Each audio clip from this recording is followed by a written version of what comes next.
On day 1, I spawned in as Mikey from MAIZEN. Alright JJ, what are we doing today? Wait, where's JJ? Mikey is never without his best buddy JJ. Oh no, JJ must be in trouble. Luckily, I've got 8 hearts. It must be because I'm a turtle. I've got this tough shell to help protect me from danger, and I'm probably a really good swimmer. This'll help me find JJ for sure. I looked up and realized I'd spawned under a tree filled with apples, so I reached up to pick myself a thinking snack. But before I could take a bite, an arrow flew past my head. Oh no, skeletons! I grabbed as many apples as I could carry and ran away before one of their arrows hit me, since I had to stay in one piece to find JJ. Hey, what's the big idea? I'm just picking apples. I just kept running and running until I found a log cabin in the middle of the woods. It wasn't anything fancy, and it definitely needed some repairs, but it was cozy and a perfect place to hide for the night. There was even a lake right next to the cabin. Maybe I could go swimming once I was sure the skeletons were gone. And there were probably fish to catch in there for dinner. I just wish that JJ were here to see it too. On day 2, I went exploring around the lake and gathered some wood. I gathered enough wood to make an axe. I could use it to fix up the cabin for when I found JJ. Next, I went back to the apple tree to gather some more fruit.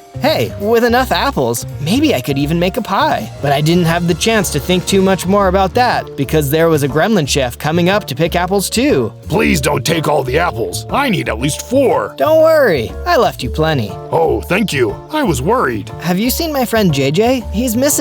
Don't know anyone by that name, I'm afraid. Someone in the village might. You should go ask around. Thanks, I will. Just be careful. Someone's been stealing animals and supplies around here. Maybe they took your friend too. I sure hoped not, but if JJ was in trouble, I would find a way to help him. Thank you, chef. Good luck with whatever you're making.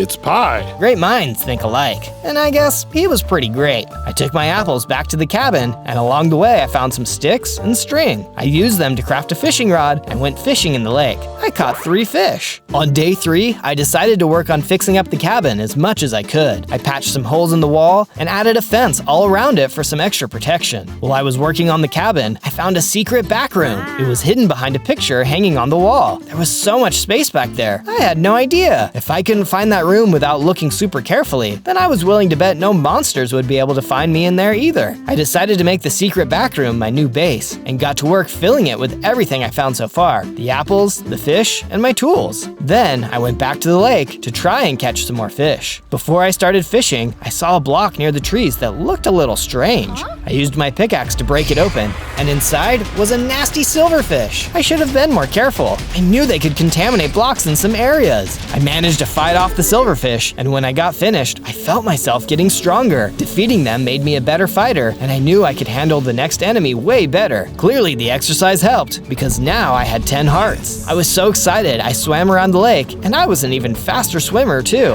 What an exciting day, but I couldn't lose sight of my goal. I had to find JJ. On day 4 to 5, I was walking toward the village to see if anyone there could help me find JJ. On the way, I found a bush full of sweet berries. I stopped to pick some of the berries when all of a sudden I was surrounded by skeletons again. This time, there was no way for me to run away. Why are you doing this? What do you want? The boss wants us to bring you to him, just like your little friend. JJ, you know where he is? Of course we kidnapped him, in the service of the fallen king. Who is that? Wouldn't you like to know? Yes, I would. That's why I'm asking. Enough talking. You're coming with us. But I was stronger this time than I was before. I'd have to face them, and I wasn't going anywhere without a fight. The skeletons started closing in on me, but I pulled out my axe and started swinging as fast and as hard as I could. I wasn't sure if I'd make it. There were so many of them, but I fought hard and used my newfound strength and speed to get them tired out and taken down. Then I grabbed my berries and ran back to my base, safe and sound. But I still had so many questions. What did they do with JJ? Where did they want to take me, and why? And who was the fallen king? And what did he have planned? I needed to get a good night's rest because there was definitely a big fight waiting for me in the days to come. On days 6 to 8, I found a cave in the woods where I could do some mining. I was going to need a lot more tools if I was going to find the fallen king and get JJ back from him. Wow, this cave is amazing! Look at all of this stuff! I found some flint, coal, iron, and even some gold. I took all the materials back to my base, crafted some furnaces, and crafted a pickaxe, a sword, a bow and arrow, and a pair of shiny gold boots. These will help protect me when I go up against those skeletons again. It had gotten pretty dark by the time I was finished, and I heard some strange noises coming from outside my cabin. I looked outside, and there were a bunch of ghast trying to get inside. They were floating by the fence, opening their mouths and getting ready to shoot fireballs at me. You picked the wrong cabin to mess with. If you just turn around and leave, we won't have to have any trouble. Otherwise, I'm going to get my bow and start firing arrows, and you won't like that very much. I waited for them to leave, but they didn't listen to my warning. Time to fight some ghast then. I grabbed my bow and shot the first arrow. Before long, they were retreating, running away from the cabin like they were scared of me. I guess they were. With my new equipment, I was even tougher than before. With the danger gone for now, I hopped into bed to get some well-deserved rest. On days 9 and 10, I finally made it into the village. I was looking for answers, but I was also looking for some more supplies. I couldn't keep eating apples, berries, and fish. I needed all my strength if I was going to find JJ and defeat the fallen king. But when I arrived in the village, something was wrong. All of the shops had their doors closed and locked, and no one was walking around outside. It was as if they were all hiding in their houses. Hello? Anyone here? But no one answered. Maybe they were scared of me, but why? I was just a friendly turtle, looking to buy some food and ask some questions. Someone opened their door and pushed out one loaf of bread, before closing it and locking it again. Oh, that must be for me. Thank you. I took the bread and headed back to my base. As I made my way through the woods, I saw a dark figure standing between the trees. He was wearing black armor with purple horns. So, this is where you've been hiding. Who are you? Don't you know by now? After all, I am the one who took your friend. The fallen king. What have you done with JJ? I'll tell you, if you just come with me. Never! I drew my sword, ready to battle with him, when suddenly a friendly cat jumped out of a tree and landed in front of me. No, don't do it. He's too strong to take on by yourself. But he has JJ. He took my friend too. I'll help you, but if you try now, you'll lose. As I watched, the fallen king sprouted a pair of purple wings and flew away. I'll be back. Then it was just me and the cat. What's your name, kitty? Bella. Nice to meet you, Bella. On days 11 to 12, I built another bed in the cabin so Bella could have a place to sleep. I just knew she and JJ were going to get along great once we saved him. Then the two of us went out to gather supplies for the coming battle with the fallen king. She was really good at catching fish and didn't even need a rod to do it. Suddenly, she looked up at something. Look out! I turned to see what she was warning me about, and I saw a wither skeleton running toward me with its sword drawn. It hit me, and I fell to the ground, losing hearts. I tried to get up and fight back, but it hit me again, hard. I lost more hearts. Luckily, the wither skeleton didn't follow us, but the damage was done, and I was getting pretty worried. I went back into the mine and looked for anything I could use, and I found some more gold. Perfect! I hurried back home to craft a gold sword and went back out looking for the wither skeleton. It was still by the lake when I got there. This time, I was able to fight back and knock it down. Back at the base, I gave Bella my old sword. Now we're both ready to fight. While I was gone, she planted seeds for wheat and apple trees. When we finally got JJ back, I just knew he was going to love the amazing base we were making together. On days 13 to 15, I was working on the cabin when Bella came and found me. There's something you need to see. What is it? I found a book. I think it's about the fallen king. Take a look. It looked like it was decades old, and the pages were almost falling out. I picked up the book and started to read. Long ago, there was a greedy king. He was an ordinary man, but his evil heart made him seem more like a monster. All day long, he would steal from his villagers, taking their food, their gold, and even kidnapping people to take to his castle. There, he would force them to compete in challenges for their freedom, trying to see which one was the strongest, the toughest, and the smartest. When he found the winner, he would defeat them in a challenge one-on-one to show that he was the very best in all the land. The people rose up and stormed his castle, rebelling against all the pain and strife he had caused. But the king had a secret plan in place, and just when they thought they had defeated him, he became something else. A shadowy warrior with purple wings and horns. He went into hiding, but promised to one day return to take back the throne once again. When the fallen king returns, only a brave hero, led by the power of goodness and friendship, will be able to stop him. But what did any of that have to do with me? It's you. You're the hero. No, I'm just me. I can't defeat some magical king. I just want to get my friend JJ back so we can have fun exploring. But forget this. I didn't want to admit it, but I was scared. What if I wasn't strong enough? What if I let everyone down?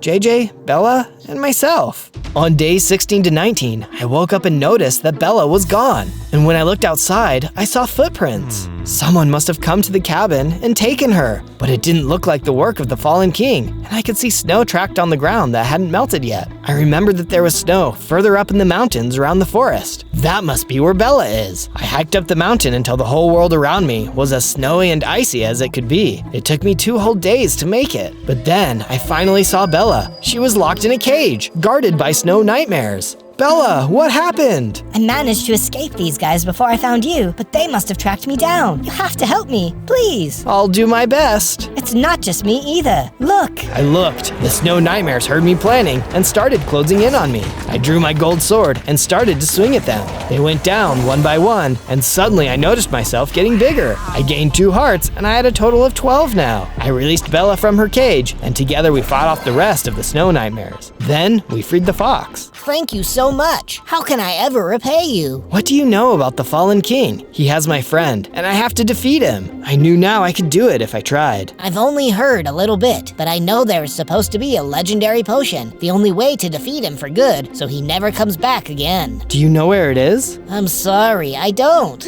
I don't even know for sure if it's real. And with that, the fox scurried away. But we knew more than we did before, and tomorrow we would start looking for the potion. On days 20 to 22, we made it back to the cabin and found it covered in even more gas. Get out of here, you creeps! I started firing arrows at them with my bow. They scattered before they could do any damage to the base, and Bella and I went inside. Tell me more about JJ. He sounds pretty special if you're going to all this trouble for him. He's my best friend. We do everything together. Or we did, before the Fallen King's skeletons kidnapped him. But he always knows how to have fun. He's the best at challenges, and he supports me through the good and the bad times. Maybe we could do something to honor him, to remember what you're fighting for, like build a statue. That's a great idea. Before I went to gather supplies for the statue, I placed torches all around the perimeter of the base. This should keep any more nasty monsters out. With that long overdue change taken care of, I went to harvest some wood for the great big statue we were going to build of JJ. I found some chickens and harvested their feathers. Back at the cabin, I cleared a whole bunch of grass and blocks to make space for the statue. Then Bella and I got to work building. It was so much easier with Bella there to help. Work always goes by faster when you have a friend lending a hand, or a paw. And hey, by the way, thank you for watching. If you liked the video so far, that would mean the world to me if you subscribed and turned on notifications. That way, you'll be sure to catch my next adventure. Thanks! On days 23 to 26, I was in the cabin when suddenly a skeleton came up to the door. He was wearing full armor and carrying a big, impressive sword. Get out of here, bonehead!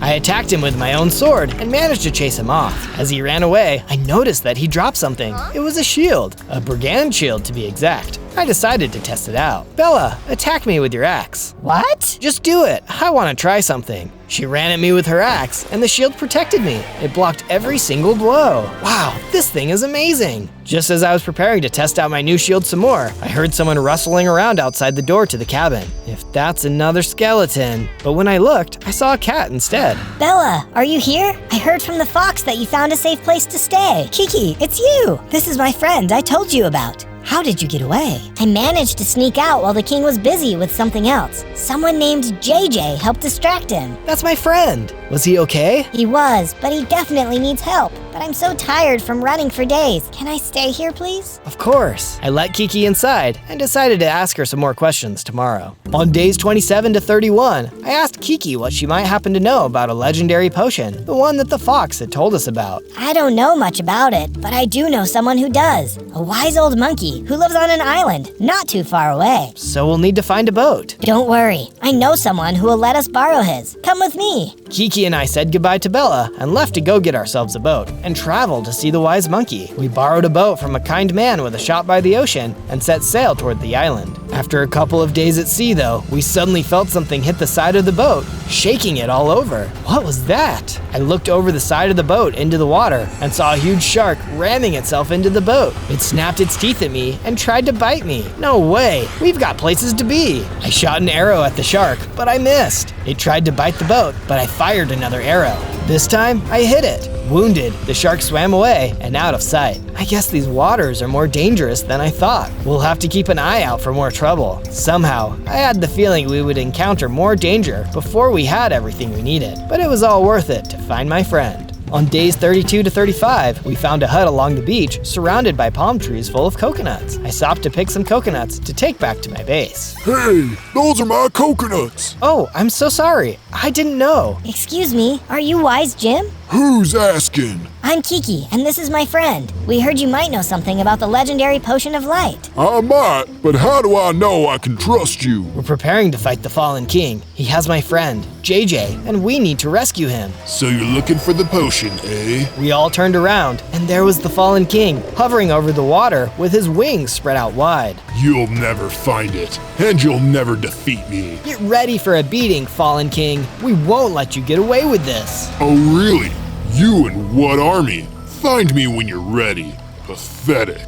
Then the fallen king turned and left, leaving us looking on angrily. We turned to Wise Jim the monkey. Would you like to come back with us to our base? It should be safer there. Yes, please. Let me just pack a bag. And he grabbed as many coconuts and bananas as he could carry. Okay, now I'm ready. So with plenty of snacks for the journey, we all boarded the boat together.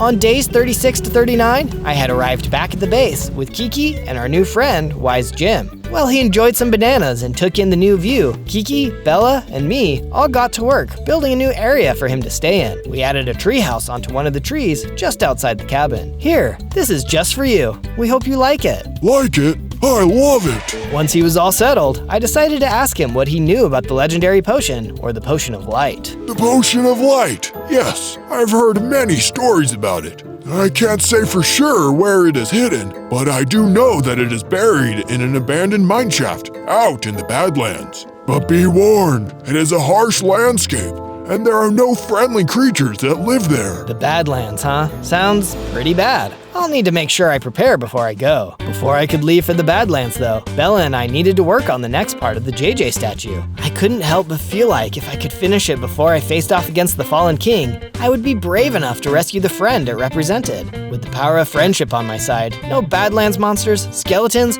or even the fallen king himself could stand in my way. From days 40 to 43, I headed down into the mines to look for some diamonds. I saw Kiki running out of a tunnel, screaming. What's going on? Spiders! That tunnel is full of spiders! Did you happen to see any diamonds in there? I did, but the spiders were crawling around all over them. Yuck! I'm out of here. Just a couple little spiders? I fought ghasts and skeletons. I can handle spiders. I took a look into the cave and saw the spiders all over the ground. They were pretty big, and I didn't want to get anywhere near them. So I fired an arrow at the spiders from a distance instead. They didn't like that too much, and they swarmed at me. One of them bit me, and it was poisonous. It brought me down to 2 hearts. I had to draw my sword and fight it if I wanted to survive. It was a close call, but I managed to defeat the spiders without breaking my sword or losing any more hearts. Yes. I scooped up the diamonds and rushed back to my base with them. There, I used them to craft a diamond axe, diamond sword, and diamond boots. Sparkly and super strong and durable.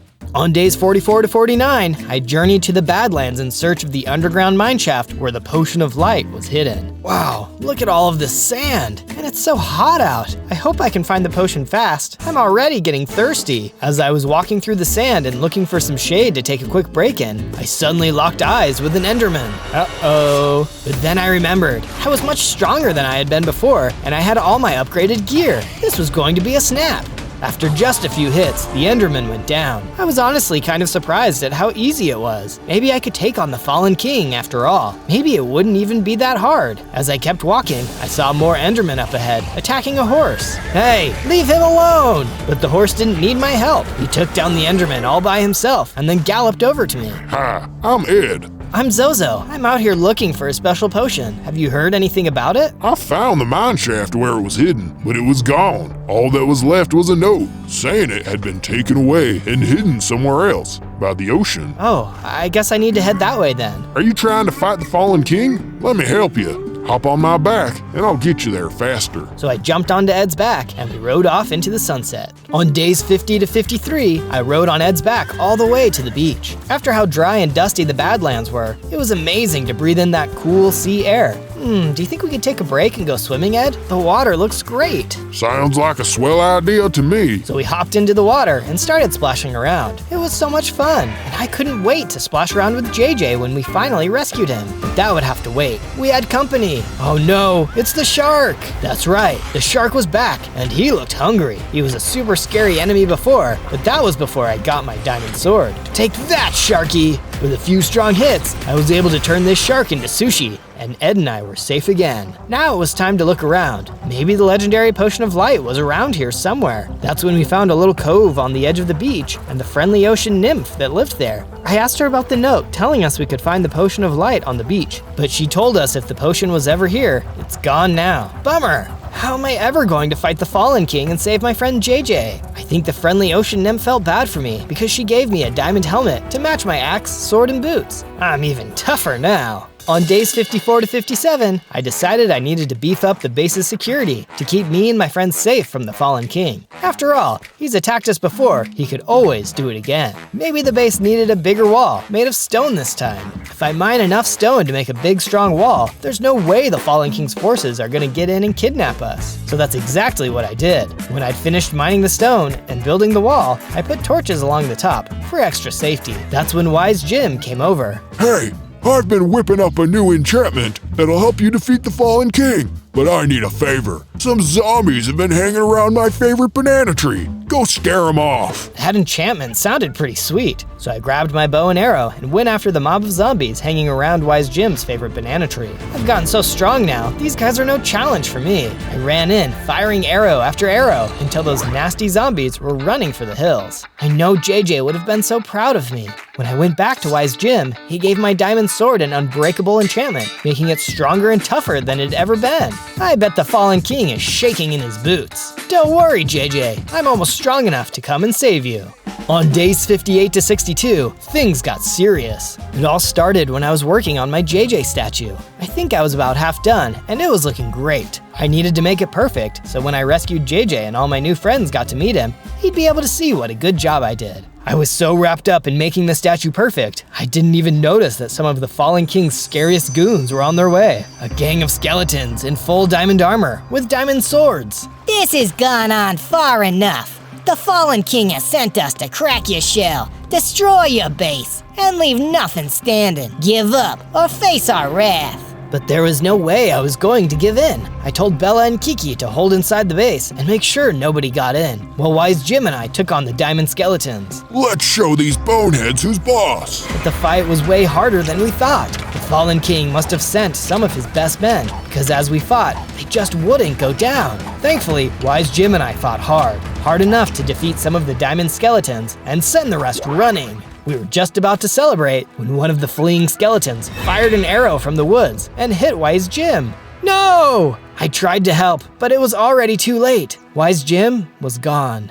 On days 63 to 66, I chased the diamond skeleton into the deep dark forest as he ran away. He destroyed Wise Jim, and I needed to avenge him. There was no way I'd let them escape, no matter how spooky the deep forest got. Get back here. You wanna fight? Let's fight! I backed him into a corner and threatened him with my unbreakable diamond sword. Tell me, where can I find the legendary potion of light? You'll never get it. It's being guarded by one of the Fallen King's strongest warriors at the bottom of the King's Royal Gold Mine. And besides, you're not leaving this forest alive. That's when the other surviving diamond skeletons came out of the woods around me. Oh no, this whole thing was a trap. They were trying to lure me away from the base this whole time.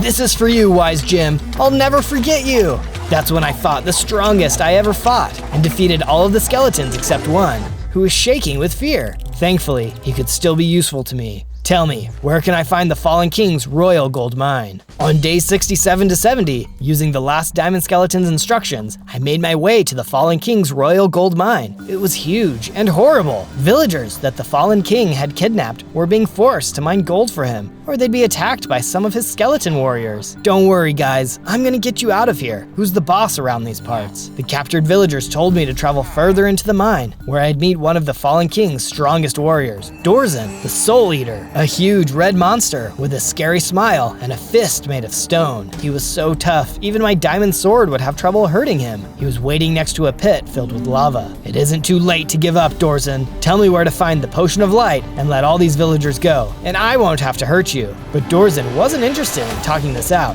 I don't even know if he could talk. He just attacked me and managed to take all of my hits while beating me again and again. He was for sure the toughest enemy I'd ever faced. It was such a big mistake to come here alone. Just as Dorzen was about to throw me into the lava pit, Ed the horse charged in. Get away from my friend, you monster! Ed charged right into Dorzen and knocked him over into the magma pit. Dorzen got burned and ran off. He'd probably think twice about messing with us again. Thanks for the save, Ed. On days 71 to 74, Ed and I searched through the mine to find where Dorzen may have been hiding the legendary potion of light. Ed was still grateful for me defeating the shark that attacked us on the beach, so he was more than happy to help me rescue JJ from the fallen king. Eventually, after mining through some stone, we found a secret door that led into Dorzen the Soul Eater's lair. Talk about spooky! The place was dark, lit only by a few little torches, and scary-looking weapons on racks over the walls. There were even a few villagers locked up in a cage. We let them out, of course, along with all the others. But no matter how hard we looked, we couldn't find the potion of light. It didn't make sense. That skeleton told me Dorzen was hiding it in the fallen king's royal gold mine. Look,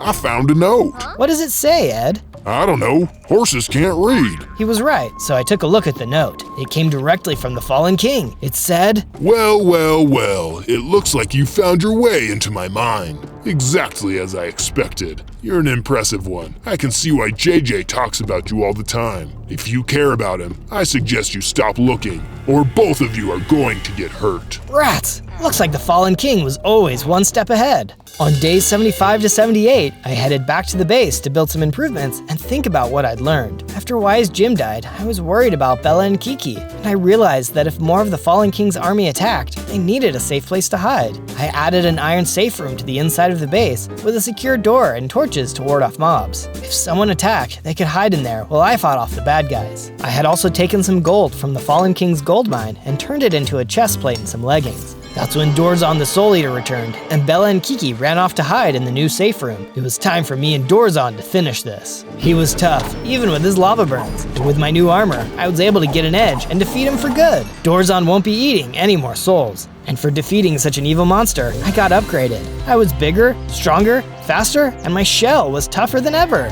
That's what I'm talking about. Let's see the fallen king take me on now. That's when I noticed that Dorzen had dropped a note I was never meant to see, directly from the fallen king. It read, Once you've captured Zozo, take him to my mountain castle. My other operative will meet you there. And now he's gonna be meeting me. On days 79 to 84, I traveled alone to the Fallen King's mountain castle, where Dorzen was going to meet another one of the Fallen King's goons. Surely this guy would be able to direct me to the king himself. But when I finally arrived at the castle, after 2 days of mountain climbing, I didn't find any monsters waiting for me. I turned to see a Viking named Bjorn walking up behind me, carrying a diamond axe. Hello, my friend. I see you too are seeking the Fallen King. He kidnapped one of my friends too. Maybe we can work together. That's a great idea. Let's do it. You can help me free my friend JJ, and I can help you free yours. Wait, how did you find out about this mountain castle, Bjorn? Good question. That's when Bjorn suddenly attacked me with his diamond axe. Thankfully, with my upgraded shell and full set of armor, he couldn't do too much damage. I pulled out my diamond sword and hit him until he gave up and dropped his weapon. Bjorn was the Fallen King's other goon all along. Okay, Bjorn, if that is your real name, tell me where I can find the Fallen King. It is my real name, and the Fallen King's true base is in the Dread Palace, in the volcanic magma fields. But that's one of the most dangerous places on the map. How could anyone live there? The Fallen King is undefeatable. He can live anywhere he likes. And if you think you can just waltz in there and defeat him, then you've got a death wish, kid. On days 85 to 89, I made my way back to my base, feeling more doubtful than ever. Sure, I had a cool sword and a tough shell, but what's that worth compared to the Fallen King and his army of evil? What if there was no way for me to save JJ, and he just ended up being forced to mine gold for an evil king in a palace full of lava? I felt so down about all this that I decided to just go to bed. That's when Bella came and woke me up. She had some words of encouragement for me. Don't you remember the story? You're the hero who's destined to defeat the Fallen King. Maybe the story is wrong, Bella. He's so much more powerful than I thought. Even some of his foot soldiers were able to beat Wise Jim. How can I beat him? That's when Bella had a genius idea. maybe you can use your natural skills against him. You're a turtle. You have a tough shell. Maybe you don't need armor. But why would I fight without armor? Isn't it obvious? The Fallen King wears a huge set of heavy armor. It's tough, but it slows him down. If you go in there without your armor, you'll still be tough because of your shell, but you'll be able to run circles around the Fallen King. Maybe that's the edge you need. It was a wild idea. So wild, it just might work. On days 90 to 94, I prepared for the final battle against the Fallen King and to rescue JJ. I removed my armor, just like Bella said. I was so much faster. I bet the Fallen King could never be this fast. I bet I can leave that meanie in the dust. But if I'm relying on my natural defenses, I'm gonna need to make sure I've got one heck of an attack. I needed to gather the material to upgrade my diamond sword and my bow. Enough that even the Fallen King and his strongest minions won't stand a chance. First, the sword. Using some of the knowledge from the books Wise Jim kept in his treehouse, I gave my unbreakable sword 3 more enchantments. Sharpness, which increases damage. Knockback, which knocks my enemies back when I hit them. And finally, Fire Aspect, which sets my enemies on fire when I hit them directly. I can't wait to show JJ this awesome sword when I rescue him. Next, I upgraded my bow. Just like my sword, I gave it extra power, which makes it do even more damage. Then I gave it knockback so I could stun my enemies and knock them off their feet. And of course, flame, so my arrows will set my enemies on fire, just like my sword. Ha! The Fallen King isn't going to know what hit him. Hang in there, JJ. I'm gonna defeat the king, save you, and set everybody free. Believe it. On days 95 to 97, I started to get nervous. Sure, I was a lot stronger and faster, and had way more powerful weapons than I used to, but every time I'd faced the Fallen King before, he was so scary, I needed to run away rather than defeat him. What if he's got even more tricks up his sleeve? No, I can't think like this. I can't let him get into my head. This is just what he wants. To try and calm my nerves, I decided to finally finish my JJ statue. Even if I was too weak to take down the Fallen King and save my friend from his clutches, I'd have this statue to remember him by. But when I actually finished the statue, everything changed. I realized it'd been the first time in almost 100 days that I'd seen JJ. But this wasn't JJ, it was just a statue. It couldn't talk to me, play games with me, do fun Minecraft challenges with me. It couldn't do anything that JJ could do with me. It could just sit there and remind me that he's gone. That's it. I can't afford to be a coward. Even if I'm afraid, even if I'm in danger, it's worth the risk to get JJ back. I know I'm strong enough to do this. It's time to take the Fallen King down. And when JJ is here again, he's going to see this awesome statue that I made for him. There's just one more thing that I need to do first. On day 98, I spoke to my friends at the base, Bella, Kiki, and Ed the horse. I told them that I was going to go to the Dread Palace, take on the Fallen King, and get JJ back. I want to come too. Yeah, let me tag along. Let's take down this evil guy. No. Kiki, Ed, you've put yourself in too much danger already. You two hang back and stay in the safe room. We've known each other the longest. We started this, so we'll finish this. Nobody can disagree with that. The two of us took the time to discuss a battle plan before we set off. After all, the Fallen King had always been one step ahead, so we needed to make sure that we would be 2 steps ahead if we wanted to beat him. And with that, we were ready to set off. Anything else you want to say? Seeing as this might be the last time we see each other, if this goes badly and the Fallen King captures us. Good luck. And make sure to subscribe to Zozo. Z-O-Z-O. We've got even more crazy, wild, and exciting adventures to come, where our hero fights diabolical villains, makes awesome bases and weapons, and meets more interesting friends like us. All of us agreed, and with that, Bella and I set off for the Dread Palace. On day 99, the assault on the Dread Palace finally began. Just as we expected, the Fallen King had the place heavily guarded. A bunch of diamond-armored skeleton warriors were assembled outside the front gate. But it's okay, we planned for this. Good luck, Bella, I believe in you.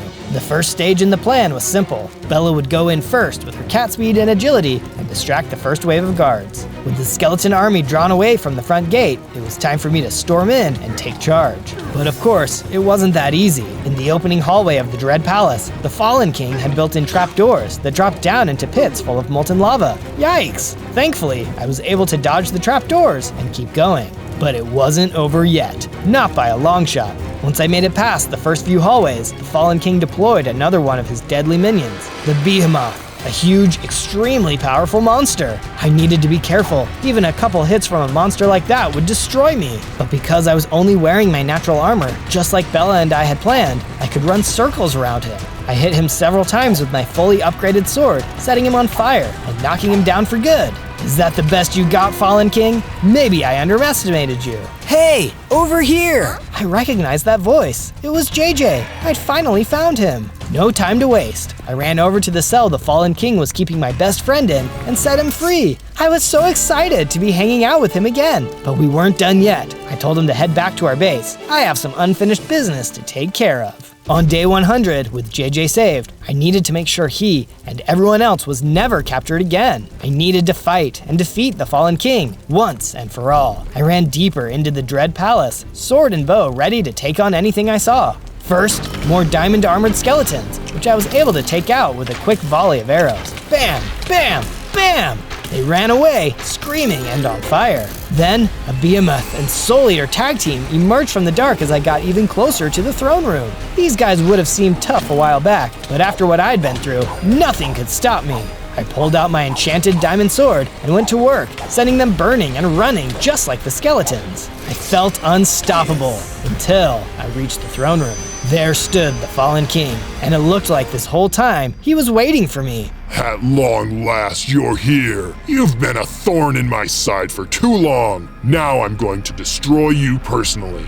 Are you ready to see true power? Rather than replying, I shot the Fallen King with a bunch of super-powered arrows, but all that seemed to do was make him laugh. But that's when he got really scary. The Fallen King unleashed his true form, growing larger and more powerful than he'd ever been before. I couldn't fight him like this. I needed to run. I kept running down the hallway as this giant, terrifying version of the Fallen King left the throne room and chased me. You can't run forever. You're mine now. I ducked into the Fallen King's supply room, closed the door, and began building a brick wall in front of it. But that wouldn't hold him for long. He was already starting to smash his way through it. Think!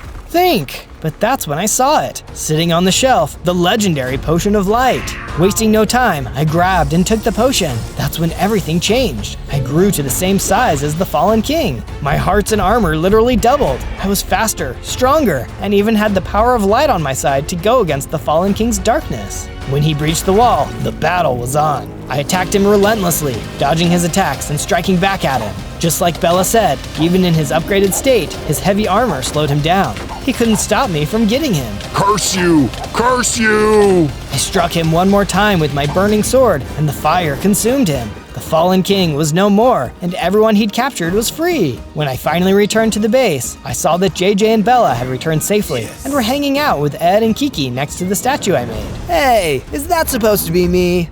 On day 1, I spawned in as Distorted Alex. Only 4 hearts? I should stay out of trouble with health like that, especially since I'm Distorted Alex, creepypasta legend, and enemy to players and villagers everywhere. Luckily, I had the power to turn invisible. Now you see me, now you don't. Time to scare some villagers. But hey, where is everyone? I started sneaking around the village, but it looks like all the villagers are gone, except for one. Hello?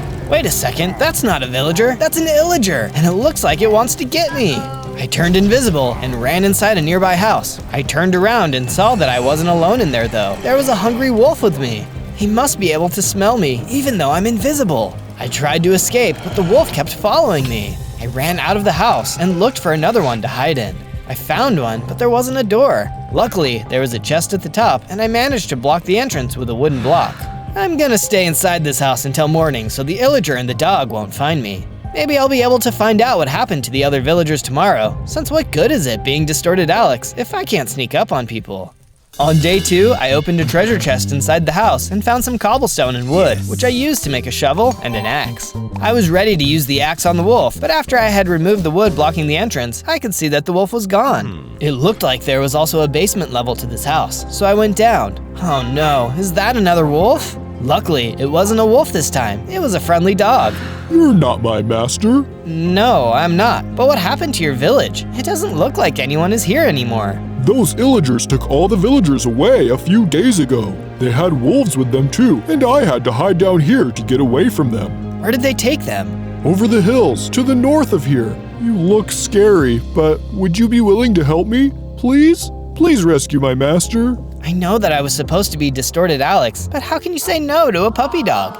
Looks like they needed a hero, even one that looks like a creepy version of Alex. Okay, I'll do my best. I looked around the basement and found an iron sword hanging on the wall. Finally, a weapon. Just then, I noticed I was feeling pretty hungry. I took a look inside the sacks and barrels, but they were all empty. The dog sniffed around and pointed to a barrel. I took a look inside and found some baked potatoes among a bunch of other food. I could tell the dog was hungry too, so I tossed some food out to him. Ugh, I don't eat this. I need some bones or meat. Ah, yeah, that's a good point. Don't worry, we'll find something for you soon. On day 3, I decided to dig a cave beneath the basement to see if I can find any more materials down there. But to do that, I needed to craft a pickaxe. I put out the fire, then got to work crafting a pickaxe. I'll even give one to the dog so he can help me mine. We dug a little too far though and got attacked by a lurker. Get to safety, dog, I'll handle this. I turned invisible and snuck up on the lurker, using my sword to bring it down. Looks like defeating that mob brought me up to 6 hearts. Awesome! This cave isn't actually all that dangerous. I think I'll make it my underground base. On days 4 to 5, I went outside and noticed that after my level up, I can also warp short distances. Awesome! I started gathering wood from the surrounding trees. I used my warp a few times to get up the tree and reach all the logs, and even to cross a river and a ravine. I started heading back, but oh no, it's that illager again. He must be patrolling the area around the village. I warped out of sight and turned invisible so I could listen to him talking without being detected. Thought I saw another pathetic villager to capture and bring to the redstone mines, but I guess not. So it is true, the illagers were the ones who took everyone away. I guess it figures that all of them didn't just leave on their own. But now how am I supposed to live up to my legend? I'm supposed to be the one who makes all the villagers run away from the village. They're supposed to be scared of me, not these lamos. I couldn't let them take any more people. He was no match for me now that I was stronger. I was able to hit him hard and take him out quickly. On days 6 to 8, I first improved my base in the cave. After that, I mined so much stone from the underground that I could craft a suit of stone armor to protect me. But first, I needed to craft the cobblestone into cobblestone nuggets, which I smelt into cobblestone ingots, and then crafted those into the armor. I dug down even deeper into the mine and took on some cave spiders. Take that! You spiders think you can be scarier than me? I'm Distorted Alex, the best creepypasta around. My armor and sword were both really great, but when 3 cave spiders with poison take you down to half a heart, it's no fun. I looked around but could only find coal, so I grabbed some. This place is scary though, and I swear I hear some creepy sounds. I'm going invisible. Oh, right, when I'm invisible, I need to take my armor off. Now let's get out of here, don't want to risk getting hurt. On days 9 to 10, I went to the nearby hills in order to search for those redstone mines that I had heard the illager talking about. All the real villagers, including the dog's human, were probably there right now, and they needed my help. Of course, they don't know that I'm creepypasta yet, but we'll cross that scary bridge over a scary river when we get to it. For now, it was time to find out what I was up against. I showed up to an area where a lot of redstone was being hauled out of a cave in a minecart. This must be the place. There's also this huge green guy with a giant sword. All the redstone will belong to me, the Great Crushmore. He was no joke. I better not mess with him. Good thing I could sneak inside the mine with my invisibility. Maybe I'll be able to scare Crushmore later, once I level up more. Just as I suspected, a bunch of villagers were being forced to mine redstone non-stop. I like redstone as much as the next player, but there are limits, man. Haven't you ever heard of the phrase, mind your own business? Whoa, Crushmore even captured a shopkeeper. I decided to reveal myself to the shopkeeper. Hello, Mr. Shopkeeper. My name is Zozo, and I'm looking for the owner of a nice dog. My dog is okay? Thank goodness. He's waiting for you back at the village. Come with me, I can sneak us out of here. I'll only go if you agree to help the rest of the villagers. Crushmore is making us mine every day without any breaks. He needs to be stopped. Deal. What else could I say? We started to sneak out of the cave, but he spotted us. Let's get out of here. On days 11 to 12, I fixed up the house so that the shopkeeper could move back in with his dog. He gave me some health potions and agreed to let me keep expanding the basement as long as I defeated any mobs that came in. I found a troll in the mine, and my iron sword couldn't do anything to it. It just kept healing. I had to drink one of my health potions. What are trolls weak against anyway? Maybe I need something that damages quicker than it can heal. Fire could do the job. I gathered more wood and crafted some torches. Then I noticed I had no armor equipped. The next time I see the troll, I'll be able to light it up. Ha! Sick burn. And I'll make sure to wear some armor this time too. I went back to the troll and used the torch to light him on fire. Looks like fire attacks are super effective. I should stock up on flint and steel as well. That way I can use fire whenever I need to. Distorted Alex can burn down buildings, right? I guess I might as well embrace it. I started to find iron and other metals in the mine, so soon I'd be able to craft steel and upgrade my armor. I crafted an iron chestplate, iron boots, iron shovel, and iron pickaxe, and had to go grab one last piece of iron for the flint and steel. It'd be nice to get a new weapon, too. On days 13 to 15, I was at the base when the shopkeeper decided to tell me what happened when the villagers were taken away. We were always worried about Crushmore. For a long time, he made us give him all the redstone we had, or else. Some of our people didn't want to give up their own redstone, so they became outcasts from us. Those were the Illagers. We never could have imagined that they'd team up with Crushmore and bully us into doing their dirty work. Now everyone is trapped in those redstone mines, and the village will be empty until somebody does something about it. How terrible! Won't you do something, Zozo? I thought about it, and then I gave my answer. The truth is, I'm an outcast myself. I'm not saying what the Illagers did was right, but I totally understand not wanting to give away their materials. You're all scared of Crushmore, and so am I. Sorry, but there's nothing I can do. It felt really weird to admit that I was scared, but I had never seen a boss as strong as Crushmore. He was probably close to 100 times as scary as me, and I was supposed to be the creepypasta character around here. That doesn't seem right. The shopkeeper and his dog were saddened by this, but what I had said was the truth. On days 16 to 19, I left the empty village and left my base behind to go find the materials to make a better weapon in the mountains. Crushmore would come looking for the shopkeeper and his dog eventually, and with all the Illagers he already had on his side, he'd be totally unstoppable. I saw some light at the top of the mountain. That's the way! I climbed up the snowy mountain slopes, but at some point it got too steep. It looked like my only option was to swim up a small waterfall. Oh man, this is freezing! I soon made it to the top, but there were more trolls here. It was time to put that flint and steel to good use. I made several fires, which scared them off. Then I found an ice cave, but it was guarded by more trolls. No worries, I got this.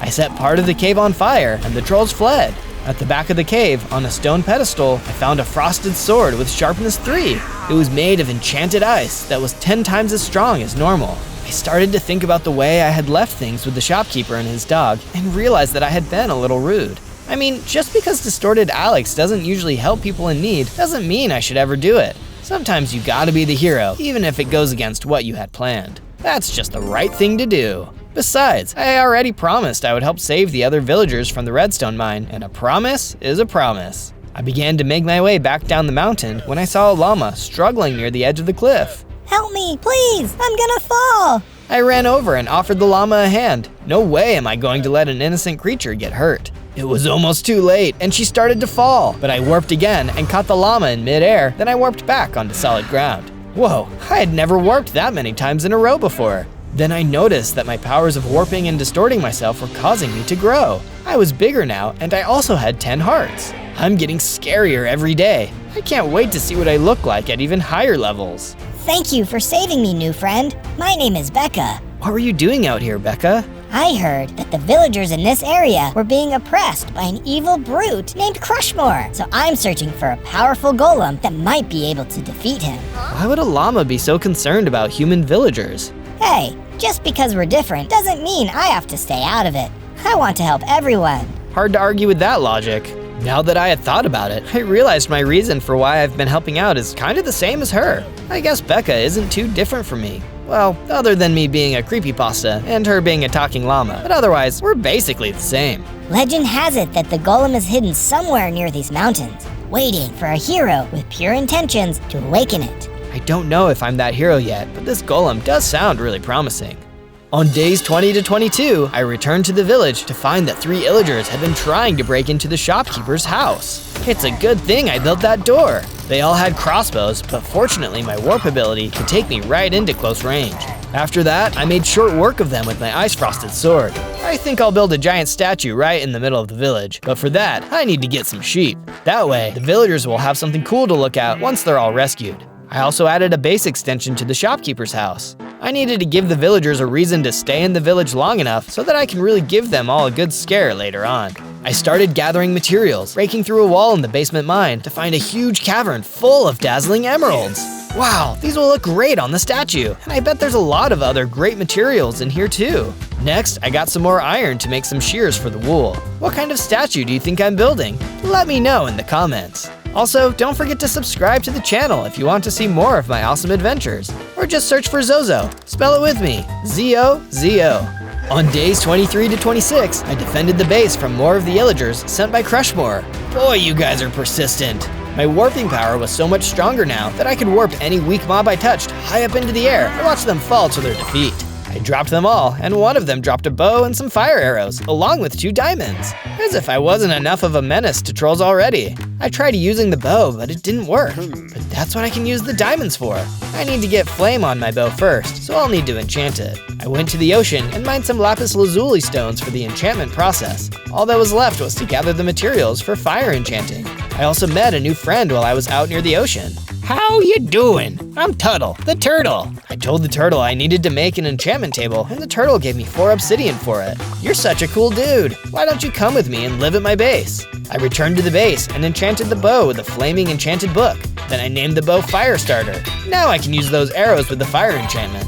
Hopefully I don't run out, otherwise I'll need to craft more and get some fire charges. I created a pond back at the base so that Tuttle could live there. Turtles love the water after all. We also love powerful defenses, Zozo. Make sure your base has got walls on every side and locks on the gates. Thanks, Tuttle, but I'm the one who is supposed to do the narration. On days 27 to 31, I decided that I wanted to explore near the ice cave again. I was out gathering materials in the mountains when I ran into Becca. Hi, Becca. Hi, Zozo. I think I found the entrance to a dungeon where the legendary golem can be found. It'll be treacherous, but we should definitely go there. I followed Becca across a slippery mountain path until we came to a giant stone bridge over a valley. On the other side of the bridge was a huge silver door. Now I've heard of knowing how to make an entrance, but this is ridiculous. What was even more ridiculous was that it was guarded by a rock. Becca was too afraid to get close to that thing, so I bravely approached the rock instead. Hey, wait a minute. How come I'm the one who has to make my friends less afraid all of a sudden? This totally wasn't what I signed up for. Oh well, maybe I can settle for scaring this bird away. Though, I still don't want to be that rude about it. Maybe I'll just ask nicely? Can we go through that door, please? Absolutely not. I've been ordered to guard this door by Crushmore himself. The rock swooped down on me, but I was able to warp out of the way and turn invisible. Where are you hiding? Right here. After some fast moves and quick thinking, I managed to win the fight. No fair. I'll remember this. Becca and I then did everything we could to open the silver door, but nothing seemed to do the trick.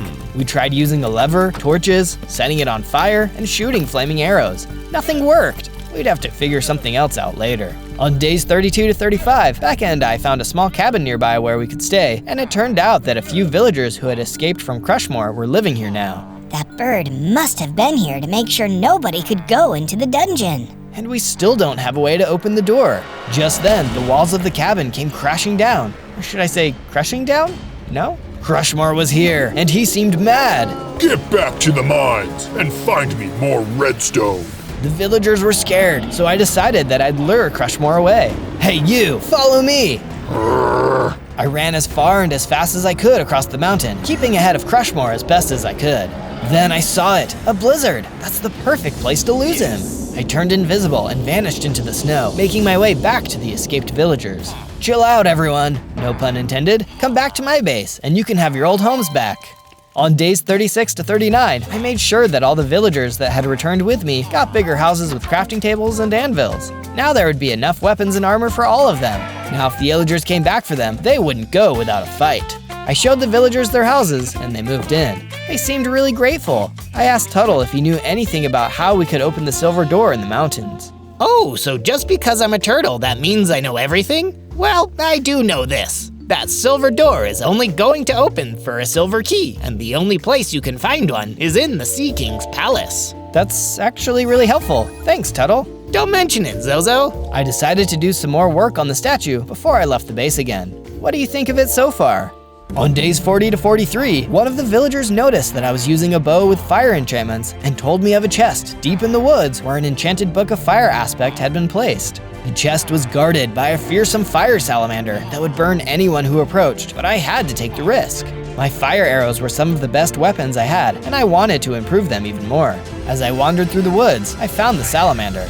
I was worried if I used my frosted sword it would melt, so I switched back to my trusty old iron sword. I circled around it, using my warp abilities to jump away from its blasts of fire. It was a rough fight. I had to drink a health potion and warp away to safety many times. I also shot some arrows, but they didn't seem very effective. I warped and slashed until finally the salamander was defeated. I decided I'd upgrade my iron sword to a steel one and give it the new and improved fire enchantment. Behold, my flaming steel sword! On days 44 to 49, I crafted a wooden boat and set off for an ocean voyage. Tuttle had mentioned that the Sea King's palace would have the silver key I would need to open the silver door, so I kept a close eye on the horizon in search of the palace. A giant squid attacked me out of nowhere, but fortunately, I was able to snipe it from a distance with my fire arrows. Fried calamari, anyone? Then I heard a voice among the waves. I can't swim! Save me! I went towards the voice and found a man with a crown who was thrashing in the water. I pulled him onto the boat so that he wouldn't be in trouble anymore. Thank you. I will reward you greatly for saving my life. I am Sea King after all. How come you're the Sea King, but you can't swim? That's not important. What is important is that a giant bird has taken over my palace and threw me into the ocean. A giant bird? Could it be?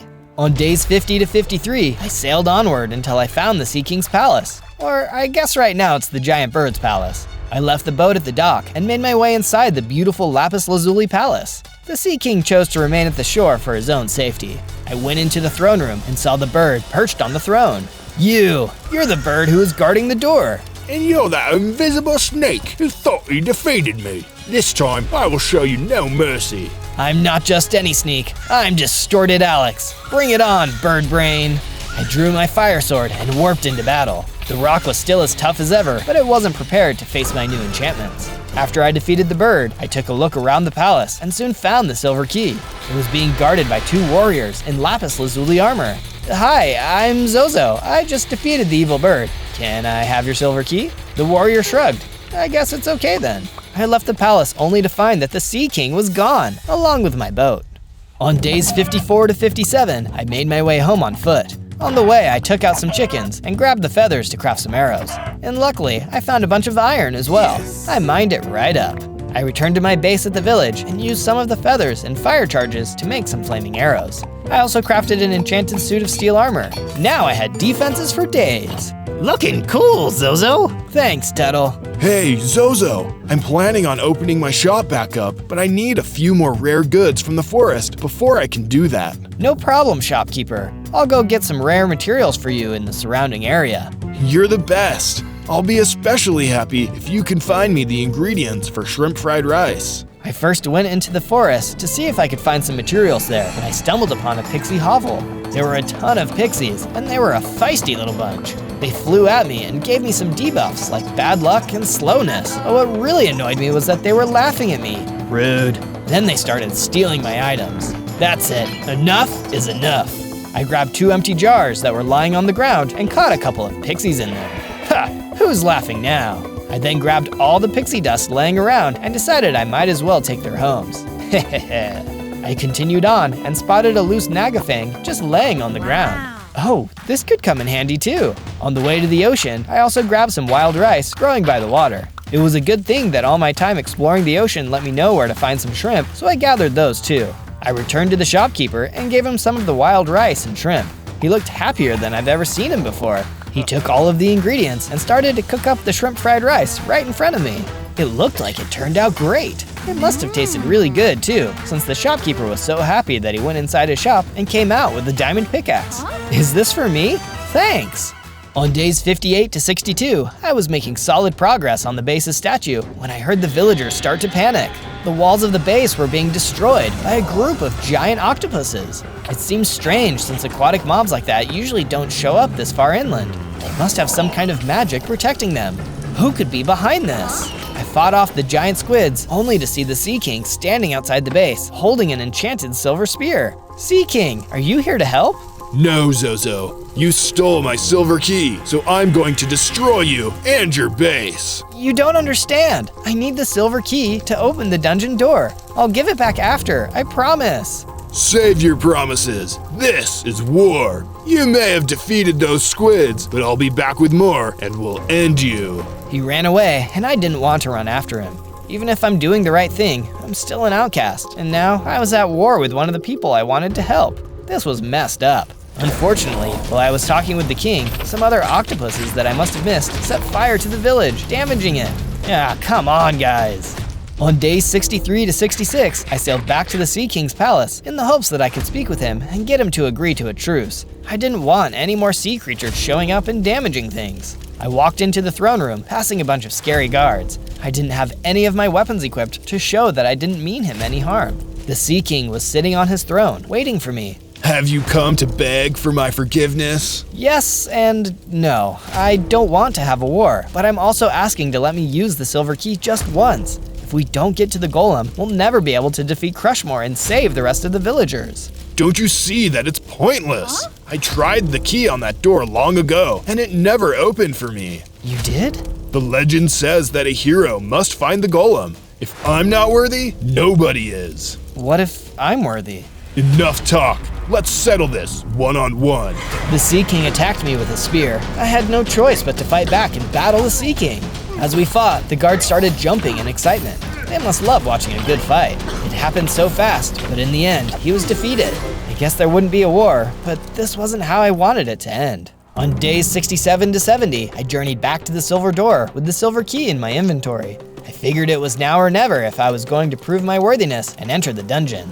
As I walked across the bridge, I heard a terrifying roar from underneath the bridge. It was a Remobra. The wyvern flew down in front of me and blocked my path. I am Poison Wing. You will never survive my poison. He wanted to prove that to me straight away and spat a glob of poison at me. It was too fast for me to warp out of the way. My speed was slowed and my health started to drop. I fired arrows at Poison Wing, but he kept flying around the bridge and avoiding them. At this rate, it seemed like he was just biding his time so the poison would get me. If I tried warping into melee range, I'd just end up falling and having to warp back to the bridge.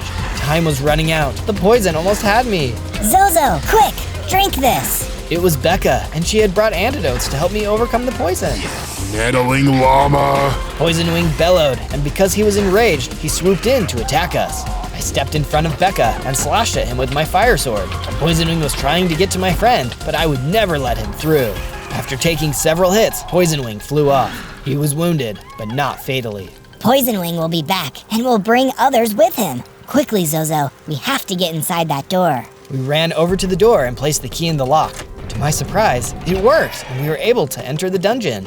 On days 71 to 74, we traveled through the depths of the dungeon. We encountered a horde of trolls, but thanks to my enchantments, they weren't much of a threat. Take that, and this! Then we came to the place where the golem was supposed to have rested. But there was nothing there. I don't understand. Why isn't there a golem? I don't know, but Poison Wing will be back soon. We have to leave. On day 75 to 78, I repaired the parts of the base and the village that had been damaged in the war with the Sea King. I made sure everyone's home was 5 stories tall and had wooden bridges on the roof so the villagers could visit each other. Tuttle then came over and gave me some new, stronger materials that only the oldest turtles knew about, and I was able to create my ultimate suit of armor. Then she gave me a potion. I guess they are friends with Becca, and the turtle figured I might need another potion. Just in time, too, because Poison Wing flew into the base from up above. Crushmore has grown tired of waiting, Zozo. Give back those villagers, or I will poison them all. He shot his poison at me, but this time, I was ready. I immediately drank one of Becca's antidotes and was ready to take the fight to the Remobra himself. I warped above him, but that was a fake out. When Poison Wing dodged, I warped again, right into his path. I hit him with a powerful attack and finished him off. Wow, I've got 16 hearts, and it looks like I can warp really far now. Now that I've beaten Poison Wing, maybe I can go back to the mountain dungeon and see if I missed anything. On day 79 to 84, I searched behind the silver door again and couldn't find anything in the entire dungeon that could tell me where the golem went. So much for that. I was about to leave when I ran into a man who looked a lot like the Sea King, but older. He seemed sad, but at least it didn't look like he wanted to fight. I asked him who he was, and he told me he was the Sea King's father. Oh, I'm sorry about what happened to your son. I took off my helmet so we could talk face to face. He told me he had made this mountain dungeon when his son was little in order to test whether or not he could be a hero worthy of the legendary golem. Well, the Sea King had never been able to open the door. I had, which meant I was the worthy hero that the Sea King's father was hoping for. He revealed that there was no legendary golem, but he did give me the formula I could use to build it. I thanked him, and we waved goodbye to each other. On days 85 to 89, I told Becca about what had happened to me at the Silver Dungeon and how I met the Sea King's father. Of course! Opening that door meant that you were worthy. That makes so much sense. Still, do you think you have what it takes to build the legendary golem? I have to try, don't I? I suppose that's true. I'll give you all the information I know about what the legendary golem is supposed to be like. That way, you can't get it wrong. Thanks, Becca. On days 90 to 94, I scoured the land for all the materials that I would need to craft the legendary golem. Cobblestone walls, stairs, and blocks were easy. I already had those. But Quicksilver? I went deep in the mountains to find those and finally found a cave with some. Next, I needed to find some lapis lazuli ore, but for that, I'd need Silk Touch. I started asking around if any villagers knew where to get Silk Touch, and luckily found one who did. He threw a Silk Touch book at me, and I used it to enchant my pickaxe so I could mine entire ores of lapis. I then went back to the Sea Palace and snatched it from there. So far, there hadn't been anything too tough, but the block of ice dragon steel was going to be an issue. I went to Tuttle to ask him if he had any more left over, but he said no. Bummer. I asked him if there was any way he could find some more, and he said yes. Not a bummer, but it might take some time. Medium bummer. I was willing to wait though, since this could be the strongest golem ever made. Of course, I didn't want to neglect my own upgrades. With the help of the villagers, I was able to acquire some more enchanted books and give my frosted sword the powerful Freezing 3 enchantment. They told me that in order to use it, I would need to throw it and the frosted sword on top of the anvil, and the magic inside of the enchanted book would transform the sword into a better one. Well, here goes nothing. It worked. The sword leveled up to an iced dragonbone sword with sharpness 10. It even had the ability to completely freeze enemies. And best of all, it looked awesome! Now I had fire and ice on my side. On days 95 to 97, I took some time off from building the golem in order to finish the statue for the base. It was a statue of regular Alex because I wanted to show the villagers that even though I was distorted and an outcast, I was just the same as any other hero. I could feel that the villagers had already accepted me, but I hoped it was still a gesture that meant something to them. But what do you think of the statue? Do you like it? To end the day, I started building the golem. I was so close to being finished. All I was missing now was the block of ice dragon steel. On day 98, the shopkeeper's dog approached me and looked like he wanted to talk. Hey Zozo, you always say you were an outcast. How come you helped me when we first met? I guess I just needed a place to belong, and you seemed like you did too. Well, you've made a really nice place here. I can't wait for the other villagers to come back. Same. The golem is almost complete, and Crushmore will never know what hit him. I think it'll hit him, just like all of our friends should hit the subscribe button and ring the notification bell. That's true. It sure does feel great that I can share more of my videos with all of my friends out there. Thanks for your support. On day 99, the turtle woke me up and gave me the block of ice dragon steel. Now I can finish the statue. The legendary golem that I built was finally complete. Even Becca was impressed. It was just like the legend. With the golem by my side, I marched over to Crushmore's redstone mines. We encountered several illagers, but the golem was able to keep them busy while I warped into the mines and freed the rest of the villagers. The most powerful of the illagers, an evoker, tried to stop me.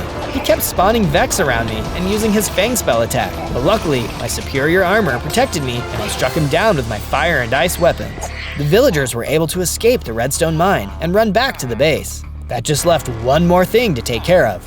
Or should I say, Crushmore thing. On day 100, the golem and I started to destroy the redstone mines, and I focused on breaking up the rail tracks and supporting pillars. With all the villagers now home safe, I noticed that some of the redstone piles looked weird. They were shimmering green. I shot a fire arrow at them, and it ignited the redstone and blew the whole place up. That's firepower, baby! But the explosion was so huge that I was almost caught inside. I tried to warp away, and the most amazing thing happened. My warp ability absorbed the explosion and converted it into pure power. As I left the destroyed mine, I saw Crushmore battling the legendary golem. You thought this hunk of junk could defeat Crushmore? I am more powerful than you could ever imagine. Using the power of the explosions that my distorted warp had consumed, I grew in size until I was the same as him with 100 hearts. That's when the giant got even bigger and meaner. I didn't even know that was possible. He smashed the golem with a single blow and started coming after me. Even legends are no match for Crushmore. Now, you will pay for ruining my plans for this world. I don't think so, Crushmore. Anything you can destroy, I can build back. I am more than a legend. I'm a hero. We battled, but I was faster, and with my ability to shoot fire out of my flaming warp, Crushmore was toast. Literally. But the fight wasn't over yet. We kept battling. I used my warp, which was crazy long now, but Crushmore also had some serious strength and a huge jump height. Even if I tried to warp away to regenerate some health, he was right there with me. With the combination of Ice Sword, Fire Sword, Flaming Arrows, and the Flaming Warp did the trick. After that amazing battle, I fixed up the golem and he came back to life again. We returned to the village where Tuttle, Becca, the shopkeeper, his dog, and all the villagers were waiting for me. Even the Sea King's dad was there. He was happy to see that I was the hero the world needed. This calls for a fireworks display. I may still be able to turn invisible, but now there was no reason for me to hide anymore. On day 1, I spawned in as MrBeast, the YouTuber famous for his big money and crazy challenges. But wait, I'm so small and I don't even have a beard. I'm not MrBeast, I'm Baby Beast. Before I could think about increasing my size or my fortune, a big mean bounty hunter came running out of some nearby woods. Uh-oh, is that a bow and arrow? That's right, and I'm a dead shot with this thing too. I'm the toughest, nastiest bounty hunter around these parts, and you better start running, cause someone put a bounty on your head. A bounty? What does that mean? It means someone is gonna pay me the big bucks if I can capture you in 100 days. And trust me, it won't take 100 days, cause I'm the best there is. Before I could say anything else, he started firing at me. The bounty hunter was such a good shot, I had to run for my life deeper into the forest, while he just laughed at me. Escape this bounty hunter for 100 days? Boy, do I have my work cut out for me this time. On day 2, I made my way into the closest forest I could find. I didn't stop, knowing that the bounty hunter might still be chasing me. Here in the trees, I have way more cover. It'll be harder for the bounty hunter to hit me with his arrows. Gosh, and I definitely don't want to get hit by those arrows. I only have 3 lousy hearts. I kept running, looking over my shoulder now and then to see if anybody was following me. Phew, it looks like I might have lost him. For now, anyway. That's when a huge gorilla charged out of the trees. He was buff and tough, as you'd probably expect from a gorilla. Sorry that I'm in your forest, Mr. Gorilla. I'd give you some money for it, but I'm not full MrBeast yet. It's an emergency though. I'm being chased by a bounty hunter. The gorilla laughed. Yeah, I know you're being chased by a bounty hunter, because he hired me to help him. If I take you to him, we're gonna split the bounty. Oh, come on, that's not fair. How can you sleep at night going after innocent people like this? Believe me, the bounty money will help. With that money, I'll be a gorillionaire. And with that, he attacked me, pounding me with his huge gorilla fists. I tried to fight back, but without any weapons and only my puny punches, I didn't leave a scratch on him. Huh, this really is like taking candy from a baby. Just when it seemed like all was lost, a donkey with a saddle came running at us out of the woods. Hop on my back if you want to live. So I hopped on the donkey's back, and she carried me out of there. That was close, too close. That'll do, donkey, that'll do. On day 3, the kind donkey who saved me took me back to her secret hideout, deep in the woods. There, I met the donkey's friend, a pig who was also hiding out. This is Napoleon. He's the smartest pig I've ever met. Well, I don't know about the smartest, but I definitely know a thing or two. Wait, that's perfect. If you're super smart, then maybe you can help me with my quest. What quest is that? I'm being chased by the meanest, scariest bounty hunter in the world, and if he gets me in the next 100 days, I'm toast. They say the best defense is a good offense. If you don't want this bounty hunter fella to get to you, then you need to stay under the radar, get strong, and get him first. Now that's a cool idea. How would I start, Napoleon? You're gonna need tools, weapons, and a secret base for starters, and from there, the training will begin. Taking Napoleon's advice, Donkey and I set off further into the forest. The bounty hunter wouldn't get me over the next 100 days, I'd get him. On days 4 to 5, Donkey and I decided to start gathering our first materials. The forest was full of trees, so it wouldn't be hard to find wood. Come on, Donkey, let's get ourselves some wooden blocks. It wasn't easy to punch down the trees, but with the help of Donkey, we'd soon broken down enough trees to make a crafting bench and some basic wooden tools. It's crafting time. I made myself a wooden pickaxe, perfect for a low-level player like me. But why settle for a low-level tool? You'll be able to mine, chop, and harvest even faster with stone tools. Donkey had a point. I used my wooden pickaxe to mine into the ground and collect some stone blocks. Then, with the help of my crafting bench, I created my first set of stone tools. But most importantly of all, I made myself my first formidable weapon, a super cool stone sword. Let's see that bounty hunter mess with me now. The next piece of advice Napoleon had given me was building a secret hideout. It couldn't be too obvious, or the bounty hunter would find me easily. I picked a spot between some trees and started mining downwards. Underground would be the perfect spot for my base. I built some stairs and a place for Donkey and I to sleep underground, with some torches to light the way. Hopefully the bounty hunter would never notice us here. But all this mining and crafting had worked up a hunger in me. That's when I noticed an apple on the ground. Oh, that's perfect! I picked up the apple and ate it. Then something amazing happened. I leveled up, growing into a slightly bigger Mr. Beast, with 4 hearts now rather than 3. This is awesome! Next I need to start growing my bank account. On days 6 to 8, I decided to go exploring the plains again. The bounty hunter would probably never expect me to go back there. Still, I didn't want to push my luck. That's why I kept a low profile, crouching and trying to sneak around as much as I could. When you're up against a crazy bounty hunter, stealth is a good skill to practice. But my stealth came under fire when I saw an innocent young gazelle getting chased by a gang of spooky husks. I wanted to stay under the radar, but I could not help someone in trouble. Get away from her, you nasty husks! I pulled out my stone sword and charged in, ready to take them all on. But the battle wasn't as easy as I'd hoped. The husks attacked back, and I was fighting for my life. One of the husks attacked me and knocked off some of my hearts. That's it, no more Mr. Nice Beast. Fueled by my determination, I fought back, and soon all the husks were destroyed. Then the gazelle came in to thank me. Thank you, you saved me. I'll be forever in your debt. Don't mention it, gazelle. Is there anything else I could do to help? Well, I was wandering across the plains with my father, Papa Gazelle, when all these undead attacked. He told me to run, but he's still trapped back there. Can you help him? Of course, gazelle. Let's do it. On days 9 to 10, me and the young gazelle ran across the plains, looking for her father. He had to be around here somewhere. Look, that's him, over there. I turned and saw the last thing I wanted to see. Papa Gazelle being chased by a wither boss. He was firing explosive skulls and barely missing the poor gazelle. Uh-oh, withers are stronger than anything else I've faced. Please, we need to try. It's the only way to save my papa. I couldn't say no to that, so I once again took up my sword and ran towards the wither, trying to hide my fear. Pick on someone your own size, wither. So then, he started picking on me. The wither turned and fired a flaming skull that exploded on the ground next to me. I immediately knew there was no way I'd be able to win this fight at my current strength. I'll never be able to stop the bounty hunter if I get destroyed by a wither. Feeling ashamed of myself, I ran away. I retreated back to the young gazelle. Come back to my base with me, gazelle. We'll figure out a way to save your dad back there. On days 11 to 12, I came back to my base with Gazelle, ready to make some upgrades and improvements. We went underground, and I mined an additional room for Gazelle to sleep in. But that's when I realized something important. An underground base is a great hideout, but if the bounty hunter finds us here, we're trapped. I need to build an escape tunnel. So that's what I started building. The escape tunnel would be an ongoing project though. I couldn't build one big enough for us all in just one day. During my day of mining and crafting, I paid another visit to Donkey and asked her what she knew about the bounty hunter and why he could have been after me. Well, it's probably got something to do with the prophecy. Prophecy? What prophecy? For the longest time, humans have kept the beasts down.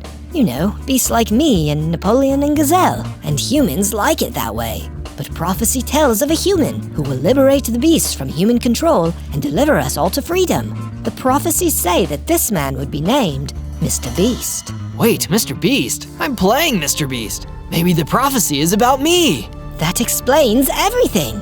The humans must think you're going to free all of the beasts, so they pooled their money together to hire the best bounty hunter in the world, the man who's known for being able to capture anybody. But if you can defeat him, you might be able to free the beasts. But I wasn't even strong enough to beat the wither yet. I needed to get a lot stronger before I could do that. In the meantime, I used my stone tools to start mining for iron underground.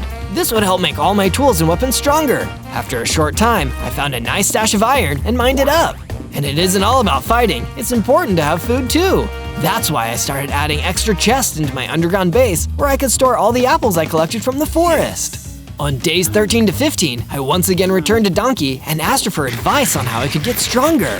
Well, the best way to get stronger is by training. And the only way to train is to really test yourself. Which biomes have you visited?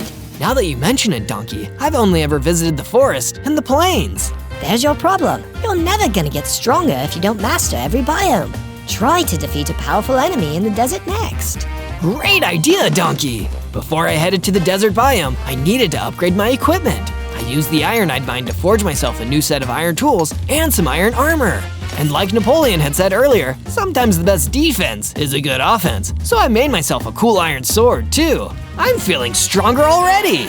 I left my base and crossed the forest until I found myself at the desert biome. Already, this place was way nastier than the other biomes. In my new armor, the heat was killing me. Speaking of killing me, that's also when the gorilla appeared from behind and hit me.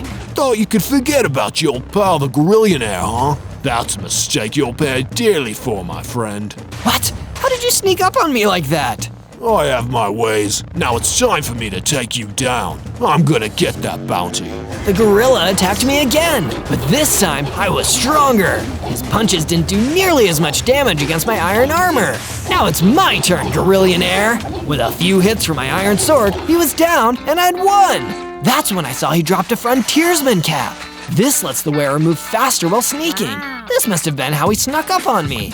I equipped the hat myself. This would be super helpful in avoiding that awful bounty hunter. Just then, I started to feel stronger and I gained another heart. 5 hearts? That's more like it. I guess the desert training was worth it. Feeling better than before, I went back to my base and continued working on my escape tunnel. We made some good progress, but I wasn't going to feel much safer until it was complete. On days 16 to 19, I decided it was time to try getting rich by exploring an underground cavern. After all, you can't be Mr. Beast without getting rich. I bet there are some great precious gemstones down here. I used my iron pickaxe to easily mine through the stone all around me, setting up torches along the way so I could see where I was going. That's when suddenly, an elder skulk crawled toward me out of the darkness. Bet you never thought you'd see me down here. No offense, dude, but I don't even know who you are. I'm the Elder Skulk, and I'm working with the bounty hunter to bring you down. Jeez, why is everybody working with this meanie? I don't get it. Money, my boy. It makes the world go round. If you have enough money, you can do anything. Even pay you guys to leave me alone? Sure, but you're gonna need a lot of money to beat what all the humans are paying us to come after you. Now let's go. But I wasn't gonna go down without a fight. As the Elder Skulk came running at me, I dodged his most powerful attack and took out my sword. It only took a few choice swings to take the monster down, but at least he'd given me a new idea. If I can't beat the bounty hunter, maybe I can buy him.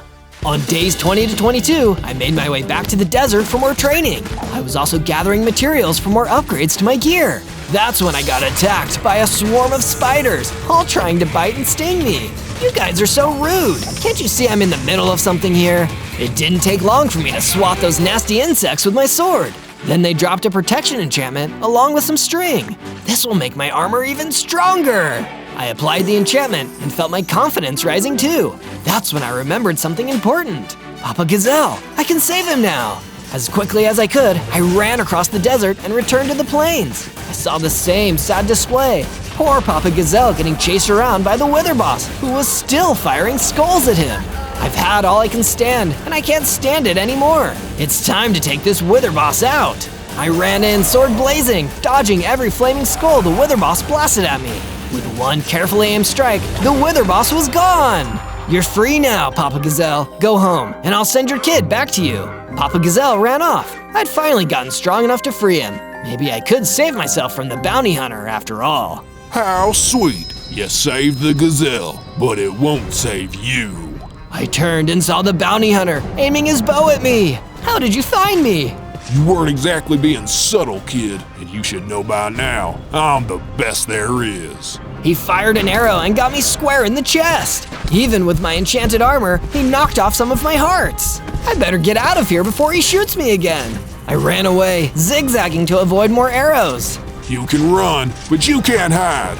No matter where you go, I will hunt you down. You'll never be Mr. Beast. On days 23 to 26, I returned to my base, at least happy to have some good news for one of my friends. I found the young gazelle chilling out in the room I'd built for her. Gazelle, I defeated the Wither Boss and saved your dad. He's back at your house waiting for you. That's amazing, thank you! I can't wait to see him again. I'll never forget this. With the young gazelle gone back to her family home, it left me with a free room. A room I quickly started turning into an armory. The bounty hunter is a master of weapons, so I need to get just as good if I'm going to beat him. The main thing I needed was a ranged weapon, so I could fight back without getting too close. That's why I made myself a cool new crossbow. But it wasn't just the crossbow I built. I continued working on the escape tunnel. If my calculations were correct, by the time it was done, if the bounty hunter attacked my base, we could all escape all the way to the mountains.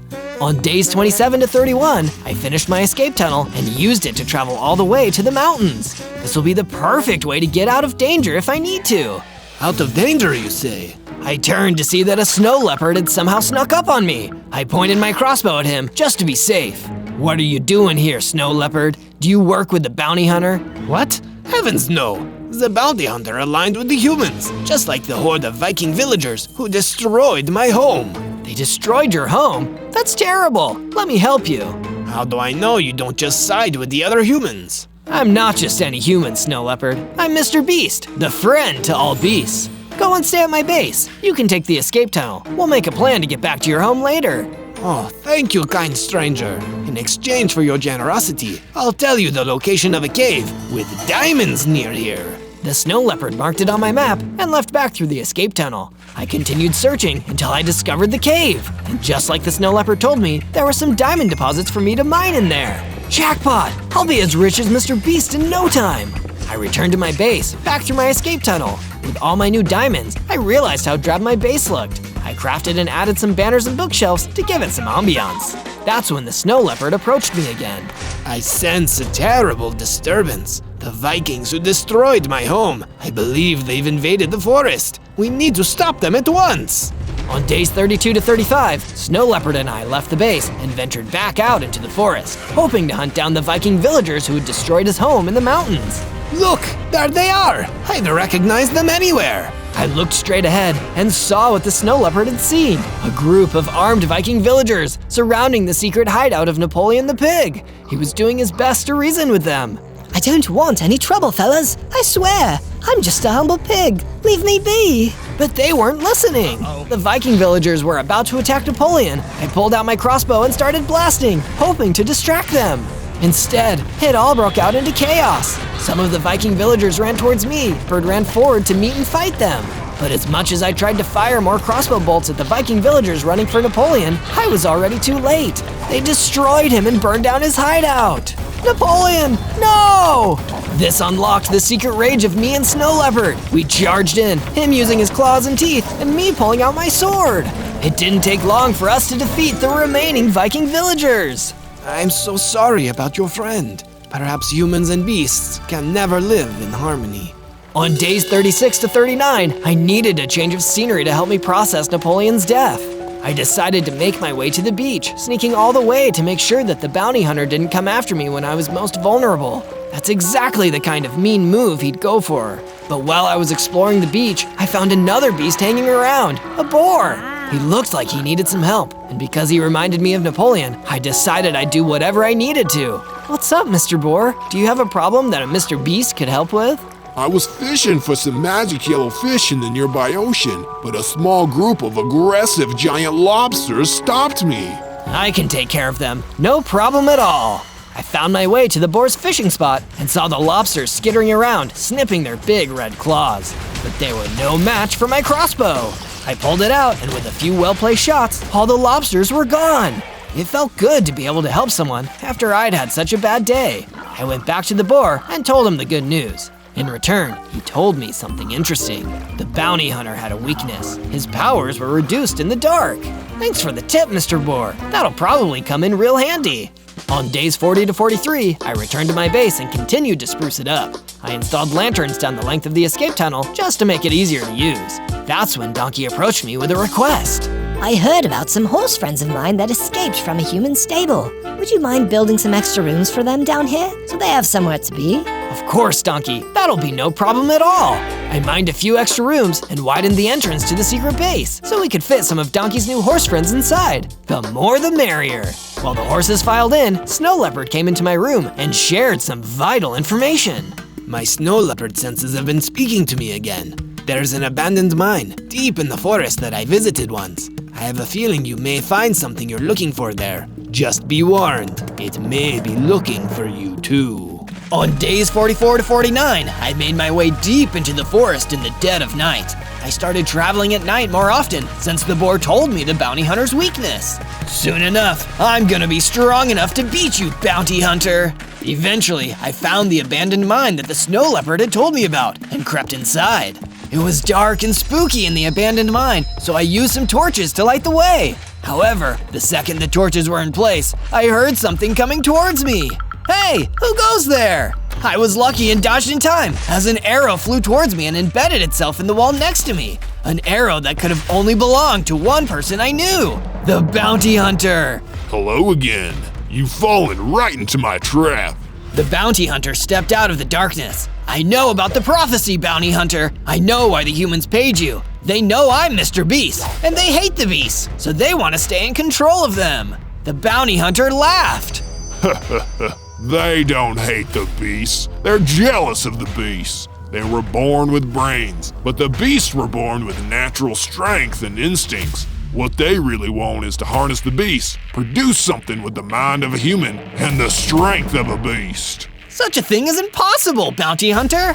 Impossible? You fool, it's already happened. Then, another thing charged out of the dark towards me. A creature I'd never seen before. A huge villager beast. A fusion of human and beast. And it was ready to fight me.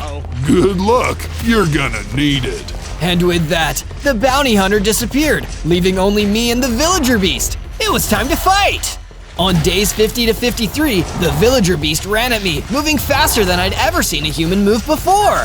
I fired at him with the crossbow, hitting him with multiple arrows, but it didn't even seem to hurt or slow him down. The villager beast rammed into me and knocked me back against the wall, almost stunning me.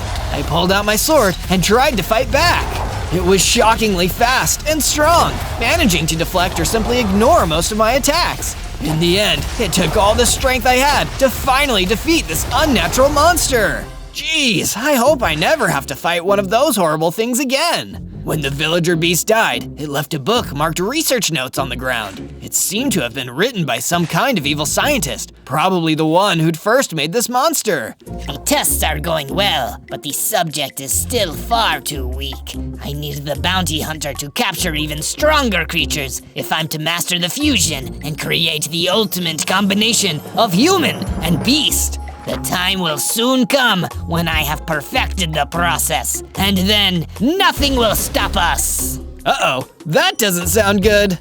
On days 54 to 57, I climbed out of the abandoned mine, shaken by my fight with the villager beast. It seemed that the plans the bounty hunter was involved with were so much worse than I thought. I wanted to go back to my base and warn the others, but when I left the mine, Sven the Viking, one of the strongest Viking warriors of all, was waiting for me, sword at the ready. Well, you survived. That's impressive. The villager beast is a powerful creature, but my instructions are clear. The bounty hunter told me to destroy you if you survived and escaped, so I guess that's what's gonna happen now. Sorry. I didn't have the time or patience to listen to Sven's babbling, so I fired at him with my crossbow. Once, twice, 3 times. But somehow, every time, he dodged. Can't we just talk this out, man? I pulled out my sword, and Sven kept attacking me. He was a strong fighter, but I'd beaten the villager beast, so he didn't seem that challenging in comparison. Once he was gone, he dropped an interesting item on the ground. Some Outback leggings, which massively increase your ability to dodge projectiles. So that's how he kept dodging my crossbow bolts. I better take these for myself. They'll probably come in handy for the next time I face the bounty hunter. After I equipped the Outback leggings, I made my way back to the base. I met with the snow leopard again, told him about all the crazy things that had happened, and showed him the book that I collected from the villager beast. This is troubling. These writings, they seem to be the work of the plague doctor, a mad scientist who had theories about fusing humans and beasts to create the ultimate creatures. I thought he was gone, but he seemingly returned. This means all of us are in danger. It's worse than I possibly could have thought. On days 58 to 62, after receiving the disturbing news from Snow Leopard about the Plague Doctor, I decided to work on improving and upgrading the base however I could. First came the escape tunnel. I built a track along the floor of the cave so a minecart could be installed. This would make it a lot easier and faster to get from one end to another. I think I'll give it a spin right now. Woohoo! I took the minecart down to the other end of the escape tunnel and ventured out into the mountain biome again. I explored the diamond cave that Snow Leopard had shown me and mined even more diamonds. I used the escape tunnel in the minecart once again to take these back to my base, where I built my first pieces of diamond gear, a diamond chest plate, and an awesome diamond sword. I ended the 4 days by building additional levels and rooms to my underground base, in case we needed to help more beasts hide from the bounty hunter and the evil plague doctor. There's only one way out of this, and it's with all of us working together. On day 63 to day 66, Donkey came up to me with a clever idea. Humans have been known to use boats to travel along the river in groups. Maybe if you follow the river along, you might be able to find one of their settlements, or even find your way to the bounty hunter's new lair. Good idea, Donkey! I'll wait until nightfall, then the bounty hunter will never see me coming. So that's exactly what happened. I waited until nightfall, then I made my way out through the forest until I found the river. Then I just followed the river along. Suddenly, I got a spooky feeling, like something was waiting nearby, and turned to see a night apparition floating right behind me. I immediately pointed my crossbow at him, not wanting to take any chances. Wait, I'm friendly. I just need your help. Oh really? What's going on? I'm sorry for pointing my crossbow at you, by the way. I've had kind of a rough month. It's okay, I understand. We're all a little jumpy with the bounty hunter's men hanging around. Wait, the bounty hunter's men? Do you know where I can find them? Of course. They chased me out of my home in a cave nearby. I think they were looking for precious gemstones. Then let's go fight them. I need some answers before it's too late. Count me in. So we ran to the nearest cave, ready for battle. On day 67 to 70, the night apparition and I ran into the cave he'd once called his home. The henchmen of the bounty hunter, 3 gold warriors, were already inside, mining at the walls with iron pickaxes. What are you goofballs doing? The 3 gold warriors suddenly turned to me and the night apparition and pulled out iron swords. We're under strict orders from the bounty hunter to mine as many diamonds as possible. If you interfere, we will destroy you. Why does the bounty hunter need so many diamonds? Is he really just that greedy? No, he and his employer want all of their soldiers to have diamond swords. We'll all be stronger that way. Oh, diamond swords like this? I pulled out my diamond sword and charged in. The gold warriors didn't hesitate to fight back. They were strong and well trained. But thankfully, I wasn't alone in this fight. The night apparition floated around the cave, distracting the gold warriors long enough for me to get the edge. Soon enough, I defeated all 3 with my trusty diamond blade. Thanks for the assist, night apparition. Thank you for getting my home back. Feel free to take any of the diamonds those guys left behind. Don't mind if I do. I mined the remaining diamonds and prepared to leave when the night apparition said one more thing to me. I heard the Golden Warriors murmur something about coming from the Badlands when they first chased me out. I figured that might be useful information for you. On day 71 to 74, I began following up on the lead that the night apparition had given me. If what the gold warriors said was true, I might have been able to find something I wanted there. Yes. And if what you want is more crazy Minecraft adventures like this one, search for more Zozo videos by searching ZOZO. By the time I arrived at the Badlands, the only structure I could see was a busted down looking camp. But that wasn't all. The bounty hunter was waiting for me. I'm impressed. You shouldn't have survived. I just started firing arrows at him from my crossbow, not even letting him finish his sentence. He somehow managed to dodge every single one. Nice shots. Now it's my turn. He pulled out his bow and fired a few arrows at me. But now, I had the Outback leggings on my side. With speed that impressed even him, I managed to dodge all of his arrows too. That all you got, bounty hunter? You're dealing with beast mode, Mr. Beast here. I pulled out my sword and ran at him. He just stood there, not even trying to dodge. But when I got close, he pulled out his close-ranged weapon, a battle axe. With one strike, he sent me skidding back across the Badlands, hitting me down to half a heart. Guess you're not as strong as you think you are. 25 days left. You're gonna be mine before the time runs out. Injured and surprised, I did the only thing I could, run off. I'd finish this another day. On day 75 to 78, I returned across the forest to my base. I built myself an extra room just for sitting around and relaxing, because after everything I'd experienced, I really needed to take a load off. That's when the snow leopard approached me, carrying a book. As you may have noticed, I sometimes dabble in a little bit of magic. I'm able to sense things other people can't. It's true, that is something I've noticed about you. Well, I've taken my skills in magic and used it to create this book. If you read it, you will finally unlock your true potential, and it will help you on your next steps to becoming the hero you were always meant to be. Wow, thank you, Snow Leopard. I'm honored. I took up the book and finally read it. I felt the change immediately, getting bigger, stronger, and getting an impressive 10 hearts. But more than that, I took a look into my inventory and found that it was stuffed with money. Snow Leopard, you did it! I'm finally Mr. Beast!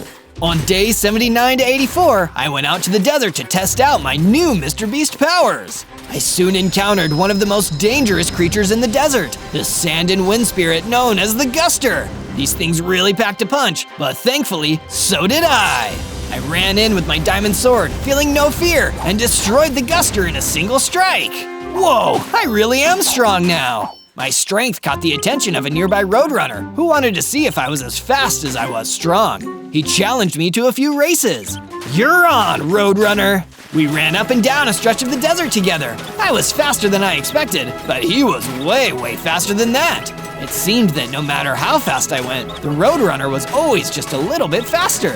But he still thought I gave him a good race, so when the race was over, he gave me a potion as a gift. A speed potion. Thanks, roadrunner. Now I can run twice as fast.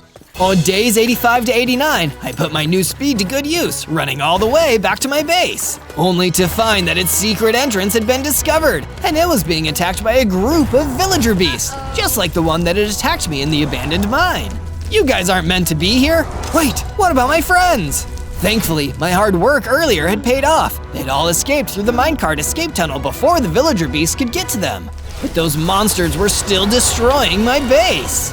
I pulled out my diamond sword and ran to fight them. With my new strength and skill, the first one I attacked only took a few hits to defeat, and the rest started running. I'm not letting you guys get away this time. I started chasing them into the forest, but I was interrupted when a tiny rabbit asked for my help, finding his lost carrot. Okay, I'll help you find the carrot. Just know this really isn't a good time. While the villager beast ran away, I searched around until I found the rabbit's carrot behind a tree. I grabbed it and gave it back to him, before continuing to chase the villager beasts into the distance. I was once again extremely thankful for my roadrunner speed. On days 90 to 94, the chase continued until I passed from the forest into the jungle. It was so hot and humid in there, I couldn't help but slow down a little. But this turned out to be exactly what the bad guys had planned. The villager beasts had just been there to lure me to the plague doctor's most dangerous creation yet, the mutant zombie. Oh no, that thing is huge! I pulled out my crossbow and started blasting it as it ran towards me, but it still had no effect. All I could do was pull out my diamond sword and face it one-on-one. Time for an epic battle of mutant versus beast! On days 95 to 97, the mutant zombie charged me like a raging bull. I was able to dodge it just in time and stab it in the side with my diamond sword, but it barely seemed to phase it. Already, the mutant zombie turned and started attacking me again. Each one of its punches damaged me until I was low on hearts. I needed to do something, quickly. Hey, mutant zombie, how would you like some cold, hard cash? In true Mr. Beast style, I threw some of my vast collection of money onto the ground. The mutant zombie was immediately distracted and ran towards the cash. I guess the Elder Skulk was right. Money really does make the world go around sometimes. While he was distracted, I took advantage of my roadrunner speed and struck the mutant zombie again and again with all of my might, until finally it fell and was defeated. The mutant zombie only dropped one thing, a map, with exact directions to the plague doctor's laboratory, where I'd find him and the bounty hunter. 3 days left. It's time to end this.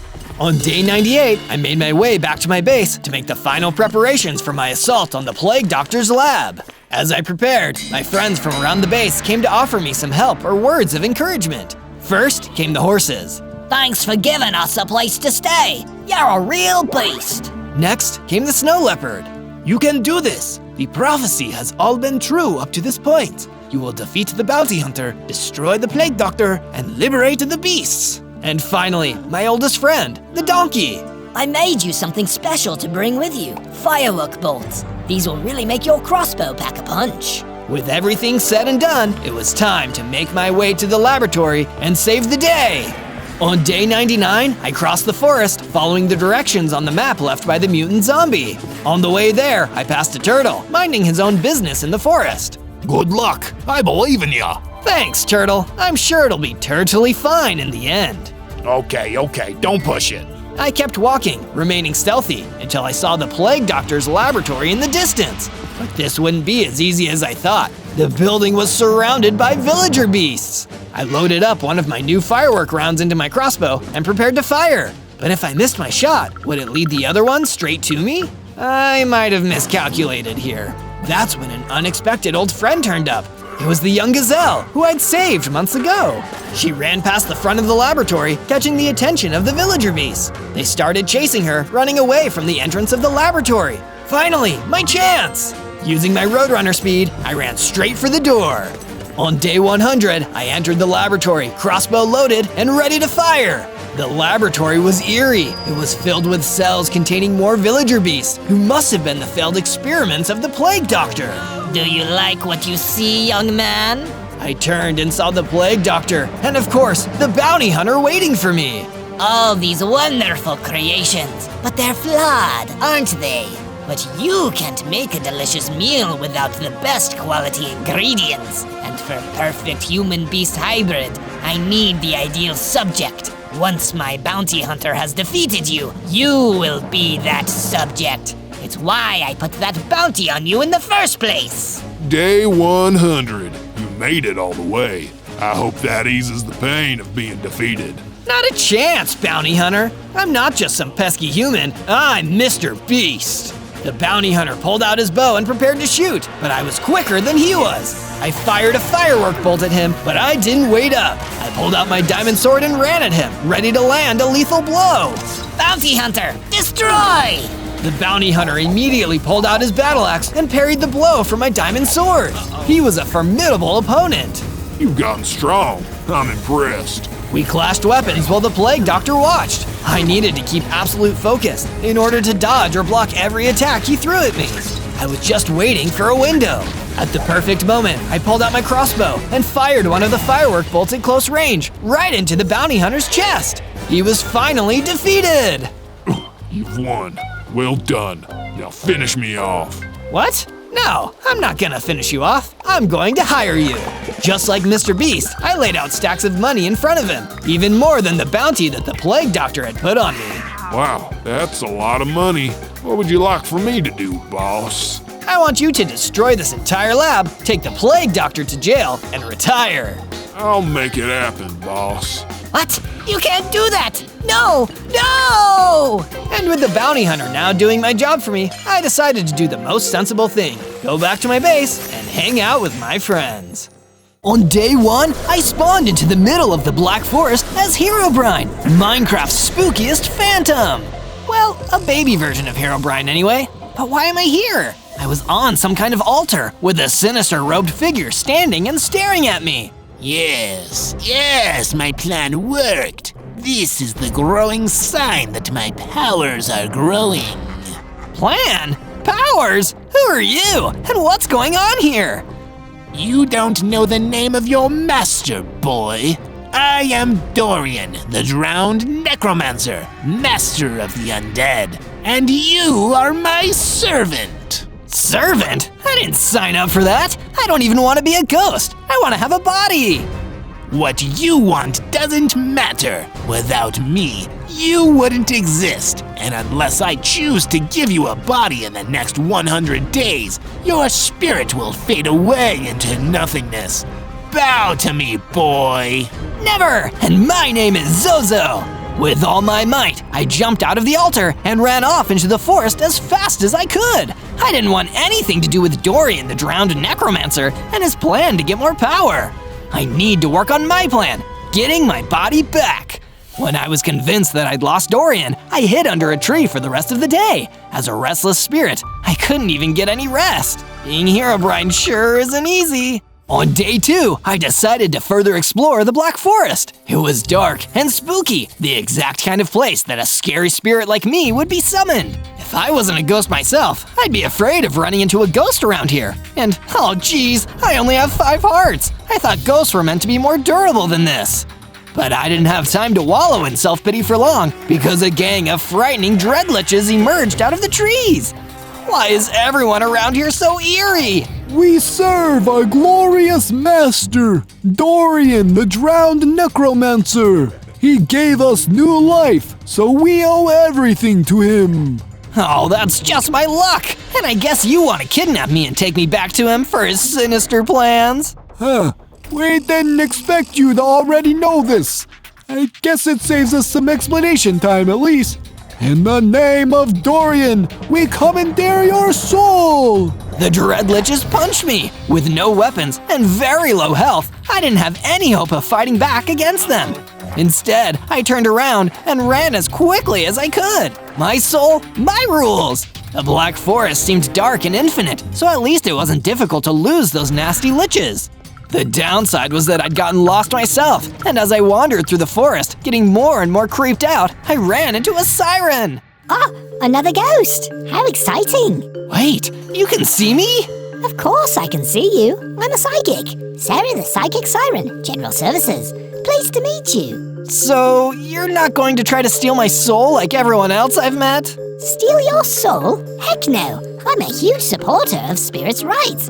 Come with me, my new ghost friend. I'll introduce you to my boss.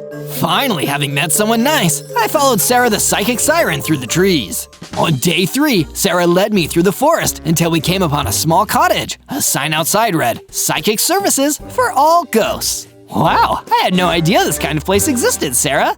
There are more ghosts in this forest than you think. It's got to be someone's job to take care of them and help them along their way. Suddenly, the front door opened and a geomancer stepped out. Zozo, meet my boss, Jerry the Geomancer. Jerry, I found Zozo here wandering through the Black Forest like a restless spirit. He needs our help. Is that a fact? It's nice to meet you, Zozo. Tell me, how did you find yourself in this difficult situation? To be honest, I'm not entirely sure. I was summoned and bound by this guy called Dorian, the drowned necromancer, and he told me that if I didn't serve him, I'd disappear in 100 days. It's got me pretty worried. That's concerning. I've heard of many cases caused by this Dorian fellow, a truly dangerous customer. I'm gonna put Sarah on your case. She'll come and help you build a base and get situated. And together, we'll get your body back. Thank you, Jerry and Sarah. I'm feeling better already. Let's go, Zozo. With the mission to get my body back decided on, Sarah and I journeyed further into the forest to get started. From day 4 to day 5, Sarah and I explored the Black Forest until we discovered an area with a nice, flat terrain. So, Sarah, what do you think we should do first? I'd say cut down a few of these trees. That'll give you some of the wood you need to build a crafting table and a wooden pickaxe. Great idea, Sarah! I cut down a tree and made a crafting table and a wooden pickaxe. From there, I mined enough stone to also create a stone pickaxe, axe, and a stone sword. It's difficult to hold this stuff, being a ghost, but I'll try my best. That's the spirit, Zozo. I cleared enough space in the forest to start laying down a basic base, collecting some extra wood along the way. It started off with a pretty basic setup, with just a room for me and a room for Sarah. Oh, this is a nice setup, Zozo. I guess living with you technically means we're living in a haunted house. Yeah, I guess so. Say, this is probably a pointless question to ask, but is it possible for ghosts to eat? Because I'm getting really hungry right now. You're in luck, Zozo. I have an enchanted apple that ghosts can eat in my inventory right now. Enjoy! Sarah gave me the apple, and I ate it. Instantly, I felt my power starting to grow. I had 20 hearts now, and I developed a new ghost ability, warping from place to place.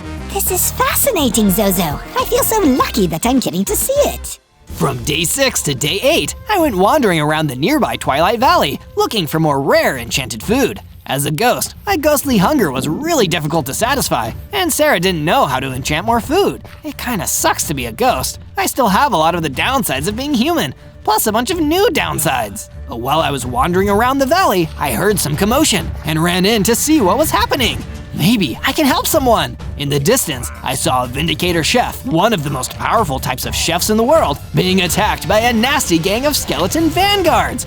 A chef, huh? What a stroke of good luck. I used my new ghost power to warp over there and pulled out my stone sword. With all my focus and determination, I fought all of the skeleton vanguards until none remained. It was only me and the Vindicator Chef. You saved my life, sir. I owe you a great debt. What is your name? I'm Zozo. Zozo, a strong name for a strong hero. I am Victor, Victor the Vindicator Chef. And if you do a favor for me, I will repay your kindness by any means necessary. That sounds like a good deal. What kind of favor would you like me to do? Follow me, and I'll show you. I followed Victor the Vindicator Chef deeper into the Twilight Valley, excited to get him on my side. From day 9 to day 10, Victor took me to a clearing in the valley where a huge mutant skeleton was waiting. Oh geez, that thing is a monster! You want me to defeat a mutant skeleton? I believe in you, Zozo. Seeing you take down all those skeleton vanguards makes me completely confident in your ability to slay this beast. Go forth! Thanks for the vote of confidence, Victor. I steeled myself as best as I could and warped over to the mutant skeleton. It immediately started attacking me, and I started attacking it back. But my attacks were barely doing anything, and its attacks were taking way too many hearts off of me. I gotta get out of here. I warped away from the fight and ran back to Victor, telling him the disappointing news. Oh, well, I'm sure you tried your best nonetheless. I suppose we'll go our separate ways. No, hear me out. I could really use a Vindicator Chef back at my base. You're the only type of chef who can cook the type of enchanted food I can eat. How about you stay at my base, and I promise I'll come back and defeat this mutant skeleton when I'm strong enough. That sounds like a good deal to me. Lead the way, dear Zozo. From day 11 to day 12, I returned to the base with Victor the Vindicator Chef. I know it isn't much, but it's home. I'm going to make you a room. Thank you, Zozo. I'll get working on a little something of my own in the meantime. I got to work, gathering up new materials, and started building a new little bungalow for the Vindicator Chef to stay in while crashing at my base. What do you think, Victor? This is a nice little room, Zozo. Thank you. And you can come and see what I made for you too. Go and check your room. I walked over and saw that Victor had made a high-end kitchen in my base. Perfect for cooking up the kind of enchanted food I could eat. This is amazing, Victor. I'm getting hungry just looking at it. But the kitchen is only one side of the equation, Zozo. I need some good quality ingredients. Perhaps we should build a farm on the base. That's another excellent idea. I decided to build a little enclosure and went out into the Black Forest where I found a bunch of chickens. It wasn't hard to herd them back to my base. I can taste the eggs and fried chicken already. When I returned to my room to relax, I found that Sarah the Psychic Siren was waiting for me with some new information. I did some research into Dorian the Drowned Necromancer, Zozo, and found some interesting information. He used to be a flesh and blood necromancer, terrorizing the overworld by raising the undead, until one day the people rose up and drowned him in the ocean. Somehow, Dorian returned, and he's been acting on his evil plans ever since. Wow, this guy is really scary. From day 13 to day 15, I returned to Sarah once again and asked her what she thought I should do in order to get my body back. Right now, Zozo, knowledge is power. The more we can find out, the more likely we'll be able to help you get your body back. Head out to the Twilight Valley and see what you can find out. That's an excellent idea, Sarah. I journeyed out into the Twilight Valley, which reminded me of the time that I'd failed to defeat the mutant skeleton. Why is nothing ever easy around here? But my difficulties were only just getting started. One of the Dreadliches who worked for Dorian the Drowned Necromancer came from behind me, ready to fight me. I serve my glorious master, Dorian the Drowned Necromancer, yeah, I get it. Let's just fight. Fine, but way to take all the fun out of this. I battled the Dreadlich with all my might. He was a formidable opponent, but in the end, I defeated him all the same. And that gave me the XP I needed to level up again. I got bigger, stronger, rose up to 40 hearts, and gained a new offensive power, Lightning Strikes. Finally, some actually cool ghost powers. From day 16 to day 19, I found my way into the wooded Badlands, where I continued my search for any useful information that could help me defeat Dorian the Drowned Necromancer and get my body back. During the first couple days of my search through the Badlands, I didn't find anything, but on day 19, I happened upon a dusty, old book hidden out of the way. Yay, reading! I love that! But it wasn't just a fun reading experience that would engage my imagination, it was also a book that contained some critical information about Dorian the Drowned Necromancer. It read, like all cardinal undead, the Drowned Necromancer has a beard of ice. Therefore, he must spend most of his time in the freezing cold, and he has a severe weakness to fire. So that's 2 useful pieces of information. Dorian has a weakness to fire, and he must be hiding somewhere cold. I can't wait to tell Sarah about this. But my celebration was short-lived, as suddenly a couple of dreadliches ambushed me, trying to get revenge for their friend I defeated back in the Twilight Valley. Thankfully this time, I had the power of ghostly lightning in my hands. I fired some lightning bolts at the dreadliches until they were destroyed. I'm getting my body back no matter what. From day 20 to day 22, I continued through the wooded Badlands, feeling strong and confident about all the information I'd found recently. I ran into a nasty gang of hungry spiders and used my new lightning ability to zap them. These spiders are hardly a threat to me now. I decided that now was the perfect time to upgrade my gear too. I searched until I found an underground cavern and looked around until I found some iron ore. I mined the ore and smelted it into some ingots, creating an iron sword and an iron pickaxe. Now I'm stronger than ever. Come to think of it, I have some unfinished business to take care of now. Remembering the debt I owed to Victor the Vindicator Chef, I returned to the Twilight Valley and hunted down that scary mutant skeleton I'd agreed to defeat. When I saw the mutant skeleton, I first unleashed a lightning strike, stunning it. Then I ran in and struck it again and again with my new iron sword until it was no more. A HEROBRINE always pays his debts. From day 23 to day 26, I returned to the base to let Victor the Vindicator Chef know that I had paid my debt to him by defeating the mutant skeleton. I can see that you've gotten strong, just like you promised you would. That's right, and I plan on becoming even stronger, Victor. They'll start calling me Victor too, because I won so many battles. But that's my name, Zozo. Won't that get confusing? True. I guess I'll just stick with Zozo. After my talk with Victor, I went to the underground cavern where I could mine for more iron. With my iron pickaxe, I was able to mine the iron ore in no time. In the same area, I found a treasure chest with a bunch of iron ingots that I could use to craft a full set of iron armor. I'm like a ghostly knight. I went back above and went to see Victor the Vindicator Chef again. He said he had some news to share with me. Zozo, I've made an addition to the base that I think you might really enjoy. He showed me a relaxation room that was perfect for ghosts like me. You did a really good job on this, Victor. We ghosts might not be able to rest in peace, but at least now we can relax about it. It was no trouble at all, friend. From day 27 to day 31, I was out exploring the same area of the wooded Badlands where I defeated the dreadliches. I came across a farmer who was jumping for joy at the sight of me. That's not the usual reaction people have for HEROBRINE, so I went over to ask why he was in such a good mood. What's got you so happy, Mr. Farmer? It's because of you, Zozo. Those dreadliches were a real snake in my boot. But ever since you defeated them, I've had no worries. Glad to hear it. Slaying evil monsters and improving lives is totally my thing. Well, there is one small worry. When those dreadliches were still around, one of them scared off all my sheep.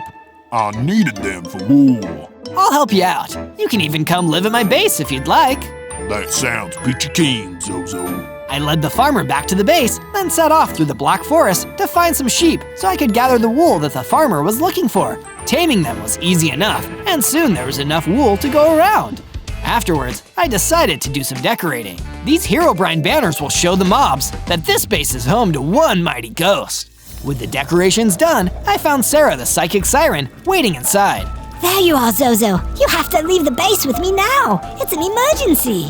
What's going on? Come on, I'll explain when we get there. From day 32 to day 35, I left the base with Sarah and traveled through the Black Forest. Along the way, we were ambushed by a small gang of dreadliches. Boy, does this feel familiar. I should have seen this coming. I am a psychic after all. We serve our glorious master, Dorian the Drowned Necromancer.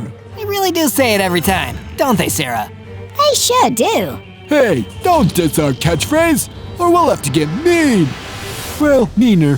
The dreadliches began to attack, so I zapped them with my ghost lightning strikes. None of the dreadliches I had fought before had seen that ability, so it took them by surprise, and I was able to quickly defeat them. We traveled on, and I soon noticed that Sarah and I had come to the place where Jerry the Geomancer had resided before. This time, it was completely destroyed, and the area was full of Dorian's dreadliches. Hey, this is Jerry's place. Get out of here! It looks like we were too late, Zozo. This is exactly what I foresaw in my psychic vision. I knew what Sarah meant when I saw Jerry backed against a corner. He had tried to fight the Dreadliches on his own, but he was about to die. Zozo, is that you? It seems I won't be able to see you get your body back. Jerry, I'm sorry. We got here as fast as we could. Don't worry about me. Dorian will surely pay for this. Make sure you and Sarah protect each other. We will. Rest well, Jerry. I was so enraged by Jerry's death that I destroyed the Dreadliches with my lightning strikes until there were none left in the area. From day 36 to day 39, I made a return trip back to the Twilight Valley. It hadn't changed much since the other time I was here, but there was a fisherman at the local pond who I hadn't seen before. Hello there, I'm Zozo. Well, hi there, Zozo. I'm fishing. Oh, I'm just kidding. My name is Fred the Fisherman, and I could use a hand. Sure, Fred. What seems to be the problem? I know I'd be able to catch more fish if I had some twilight worms as bait, but they're all way up there in the higher parts of the valley. Can you go get a couple for me? You can count on me, Fred. I climbed up the terrain of the Twilight Valley, enjoying the view along the way. With all that happened recently, it was nice to gather my thoughts for a moment. The moment didn't last long though, because I was attacked by a giant. Even though it was big, it had gotten the drop on me. I took a few swings with my iron sword to make it think twice. Then I warped back a short distance and hit it with a few lightning strikes. I closed the distance back into melee range and finished it off with my sword. Soon after, I returned to Fred the Fisherman with the bait he was looking for. Happy fishing. Hope you catch a big one. Thanks. I only came here to the valley because the fishing in the ocean ain't that good anymore. Ever since that drowned necromancer rose from the sea, people have been afraid that he might have left a curse on it. He is really evil, that Dorian. A curse on the place he was drowned. Sure sounds like him. From day 40 to day 43, I was looking at the base after coming home from my short journey and noticed that it had been redecorated to look even spookier, which for ghosts and spirits is incredibly cool. This place looks amazing. I predicted that you would like the changes, Zozo. Sarah, was this you? I do like it, but what was the occasion? I wanted to invite some of my siren sisters to come live at the base. The new look is so they'll feel right at home. Is that all right with you? Of course! If the other sirens are anything like you, then we'll all get along nicely. A while later, the other sirens that Sarah had mentioned arrived at the base. It was right at the time she had predicted that they would arrive. Hello everyone! Make yourself at home. Friends of Sarah are friends of mine. Thanks for being so understanding, Zozo. Living at this base together always works out when we compromise. Sure, the more the merrier. Soon after I greeted the sirens, the farmer who was also living at the base approached me so that we could talk. Well, hey there, Zozo. You're just the ghost I was looking to see.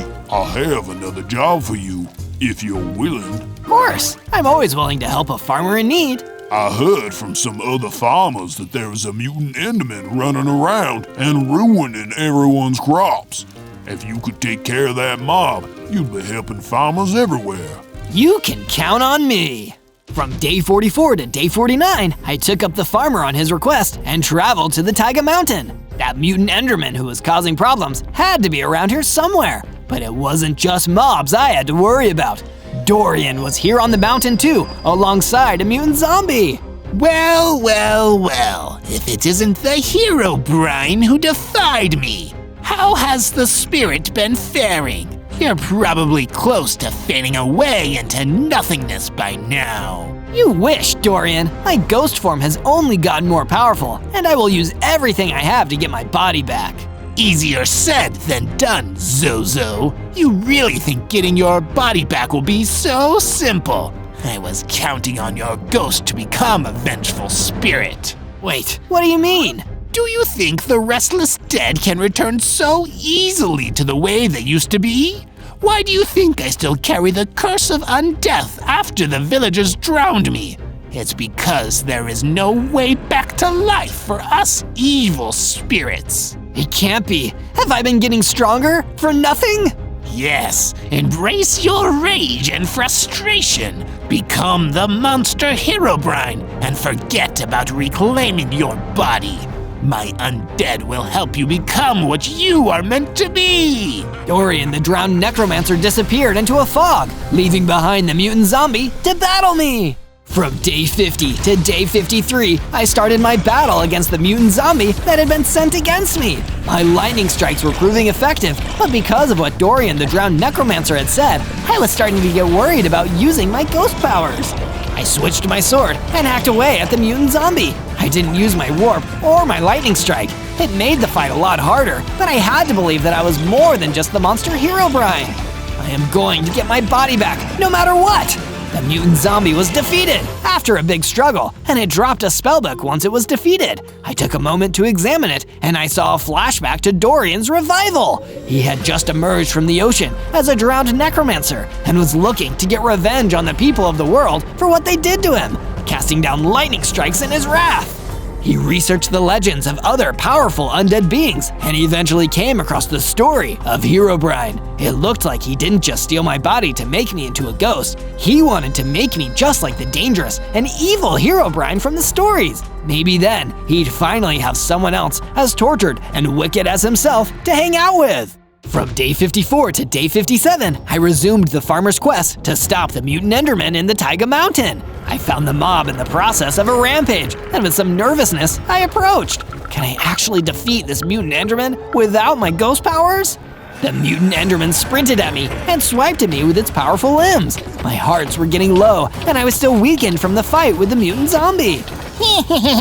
Is that all the great HEROBRINE can do against me? I thought you were more powerful. That's what the story said. Believe everything you hear. I may not be the same HEROBRINE that is feared by everyone, but I am HEROBRINE myself. When I said it out loud, it made sense. I could use my ghost powers because I was the one in control of them, and I was using them to help. Take this! Ow! Lightning strikes hurt!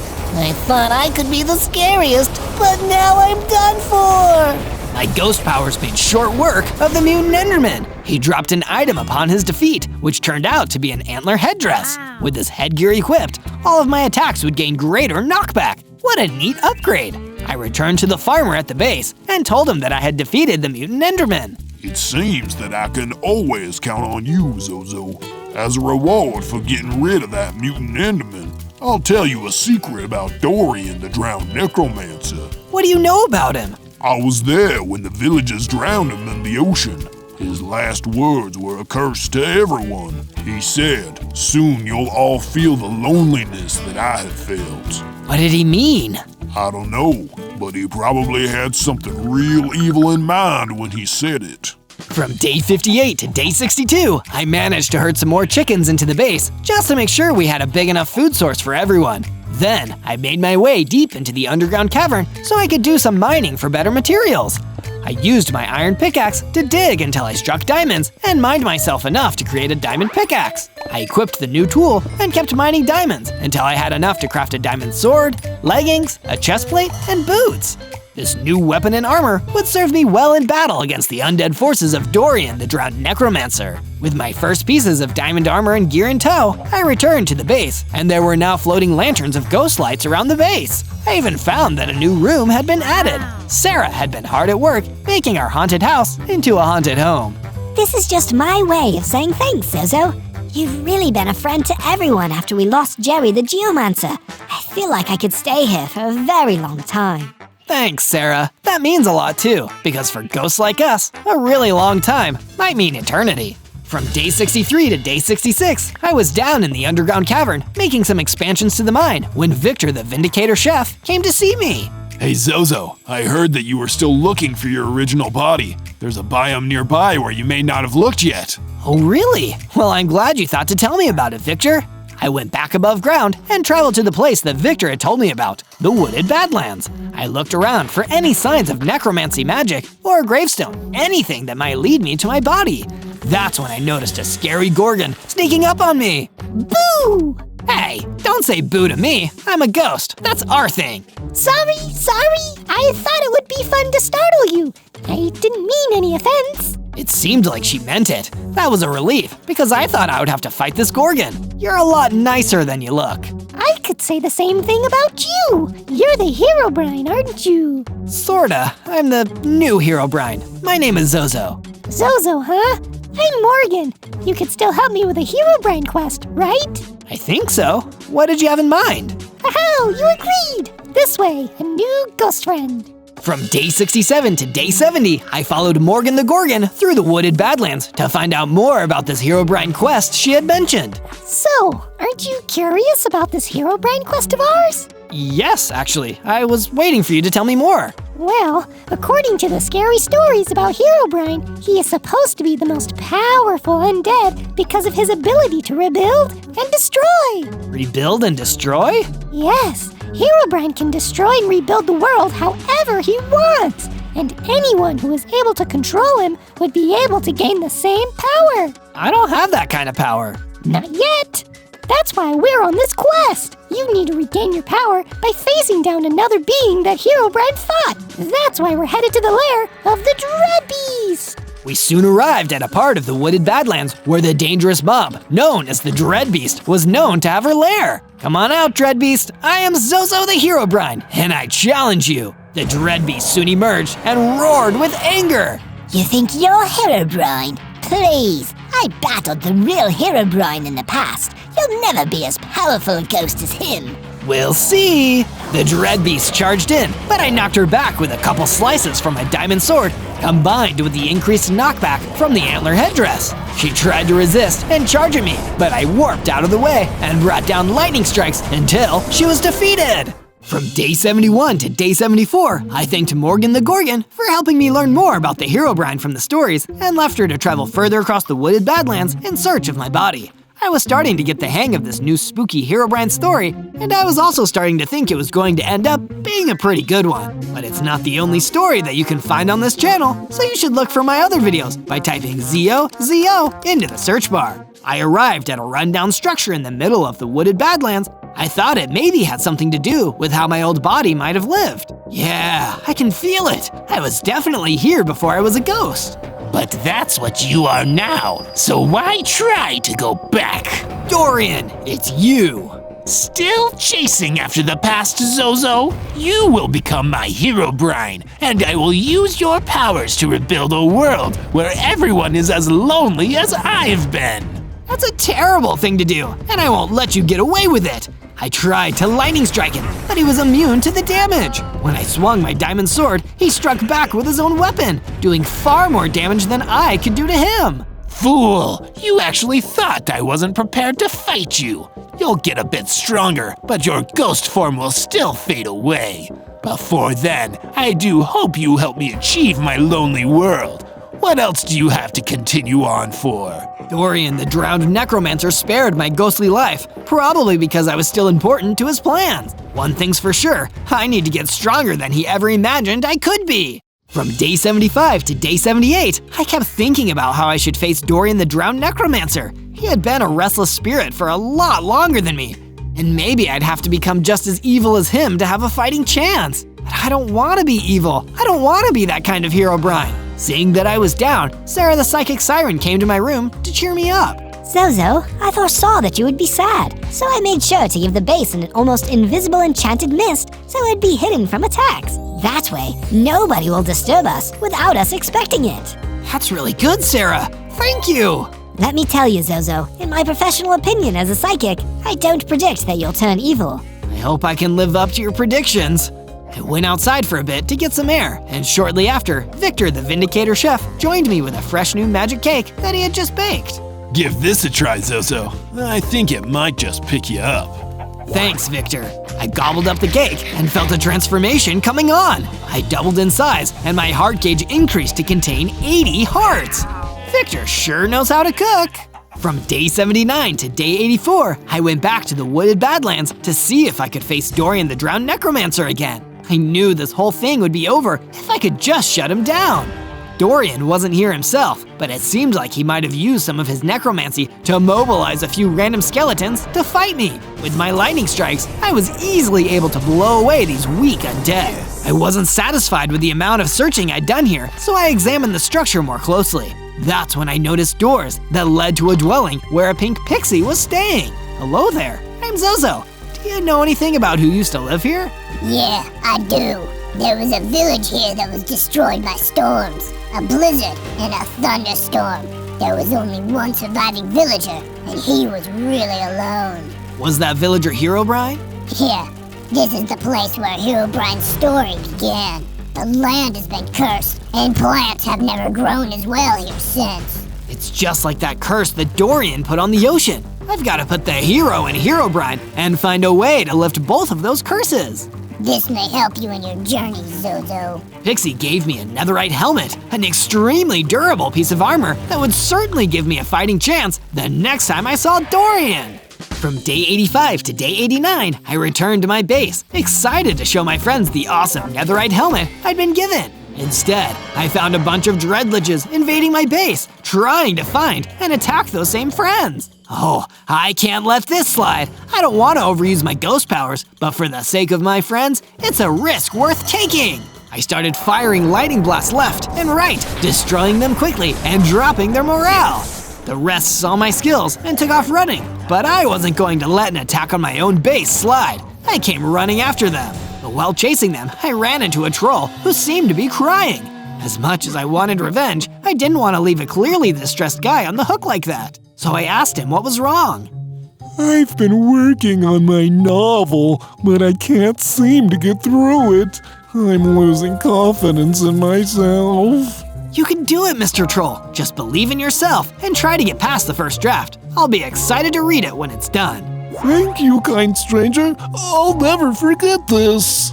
From day 90 to day 94, I followed the surviving dreadliches into the snowy plains. It was freezing. I remembered what I had read about Dorian before. He needs to be cold. He must be hiding somewhere out here. I'm on his territory now. But I couldn't afford to worry about that just yet. I needed to track down and defeat those liches. Eventually, I caught up to them. They must have gotten exhausted and stopped. I finally had my chance. You guys are gonna pay for attacking my base. Oh, Zozo, you're so naive. Dorian knew everything. He predicted exactly what you'd do. And now you're going to get destroyed. You've never been able to destroy me before. What makes you guys think you're gonna be able to do it now? Oh, it won't be us, Zozo. It'll be him. A huge, terrifying Dread Knight stepped out, and the dreadliches all ran off. He must have been one of Dorian's most dangerous henchmen yet. Even as a ghost, I think I'm gonna ache after this one. From day 95 to day 97, I went head-to-head with the Dread Knight.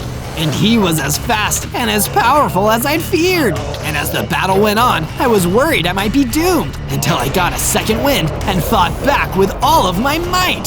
Soon enough, I defeated even the terrible Dread Knight, the deadliest of Dorian the Drowned Necromancer's henchmen. I'm stronger than I've ever been, but does this mean I'm doomed to become evil and end up serving that monster? But my worried thoughts were interrupted by a new discovery. When the Dread Knight was defeated, he dropped a notebook containing instructions direct from the enemy. Destroy Zozo. He is unworthy of the title of HEROBRINE. Return to the Iced Cave when you are done. If you need anything extra to finish the job, check the chest behind the broken boulder. So now I knew that Dorian was hiding in some kind of ice cave, and that note about the chest really intrigued me. I searched the snowy plain until I found a boulder that looked half shattered, and then I found a chest behind it. And inside the chest was a battle axe. This belongs to Dorian. I can't wait to give it back to him.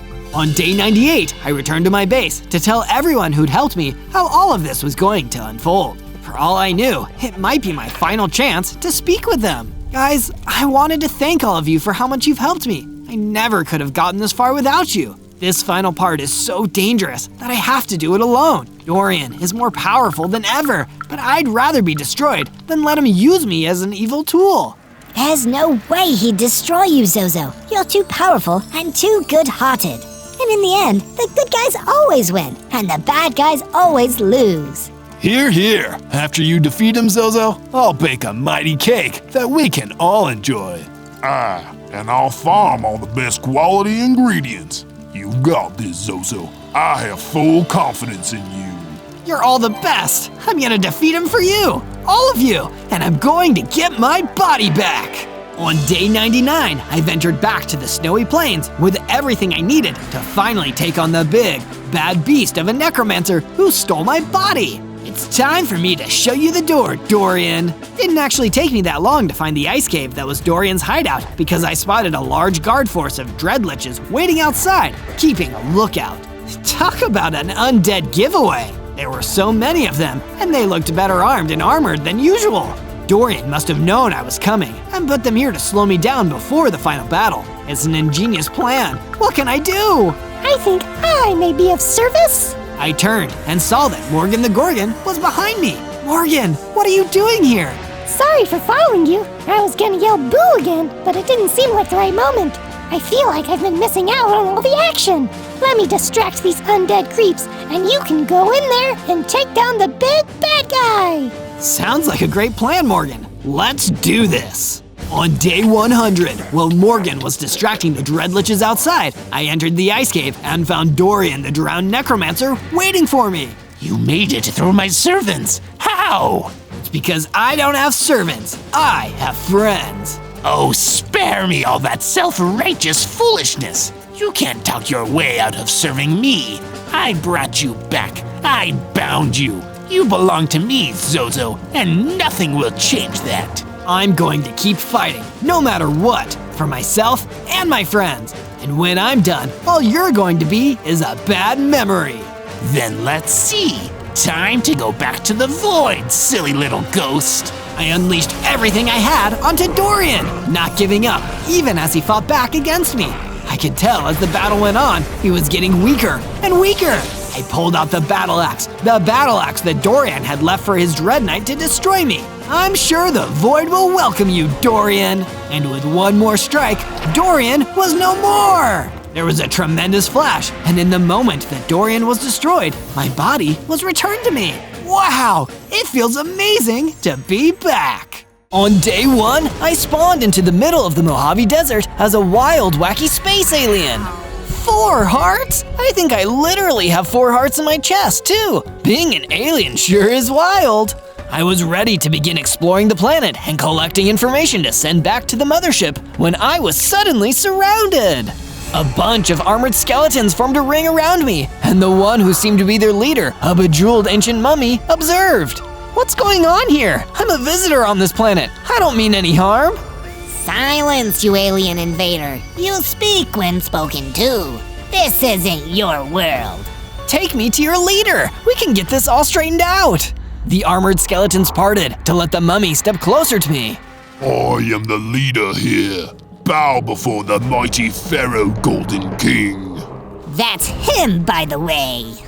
Do not interrupt me! With one strike, the Pharaoh Golden King destroyed the underling that had interrupted him, and I had a feeling that I would be next. Diplomatic discussions have collapsed already. I'm out of here. I deployed my alien poison bomb attack and ran away as quickly as I could during the confusion. Get him, you fools! I want that worthless invader destroyed! I ran as fast as my alien legs could carry me under the boiling heat of the Mojave sun. This was meant to be a 100-day mission. I needed to survive that long and then get out of this nightmare. If only I could find a way to phone home. On day 2, I journeyed until I found a safer part of the Mojave. I need to follow the directive of my mission, but if I don't start building a roof over my head here, I'm gonna burn to a crisp in the Mojave heat. I'd received training on my home planet to build things in this strange place they called the Overworld. I found the nearest tree and broke it down, making a crafting bench and a wooden pickaxe to start with. Now let's source some harder materials. I used the wooden pickaxe to mine into the ground and collect some stone blocks, which I used to craft a pickaxe and a stone sword. Creation and destruction. Awesome! I started crafting myself a basic shelter made out of sandstone, only a living area with a bed and some shade to begin with. 2 days in, I was already so exhausted. I needed this. I took a break to replenish my energy, only to be ambushed by a gang of the armored skeletons who served Pharaoh Golden King. I keep telling you guys, I mean no harm. I'm just here to learn and discuss. That poison bomb you unleashed told a different story, you little alien jerk. I only did that for self-defense. Can't we just start from square one and reopen negotiations? How about instead, we reopen your head with our swords? Get 'em, boys. The armored skeletons attacked me, but thankfully, with my stone sword, I was able to fight them off and defeat them. That was a close one! I need to know when these things are coming for me in the future. That's why the last thing I did before going to bed was build a furnace into my base, gather some desert sand, and turn it into glass. I went to sleep in a base with some nice new windows, perfect for seeing threats from a long way away.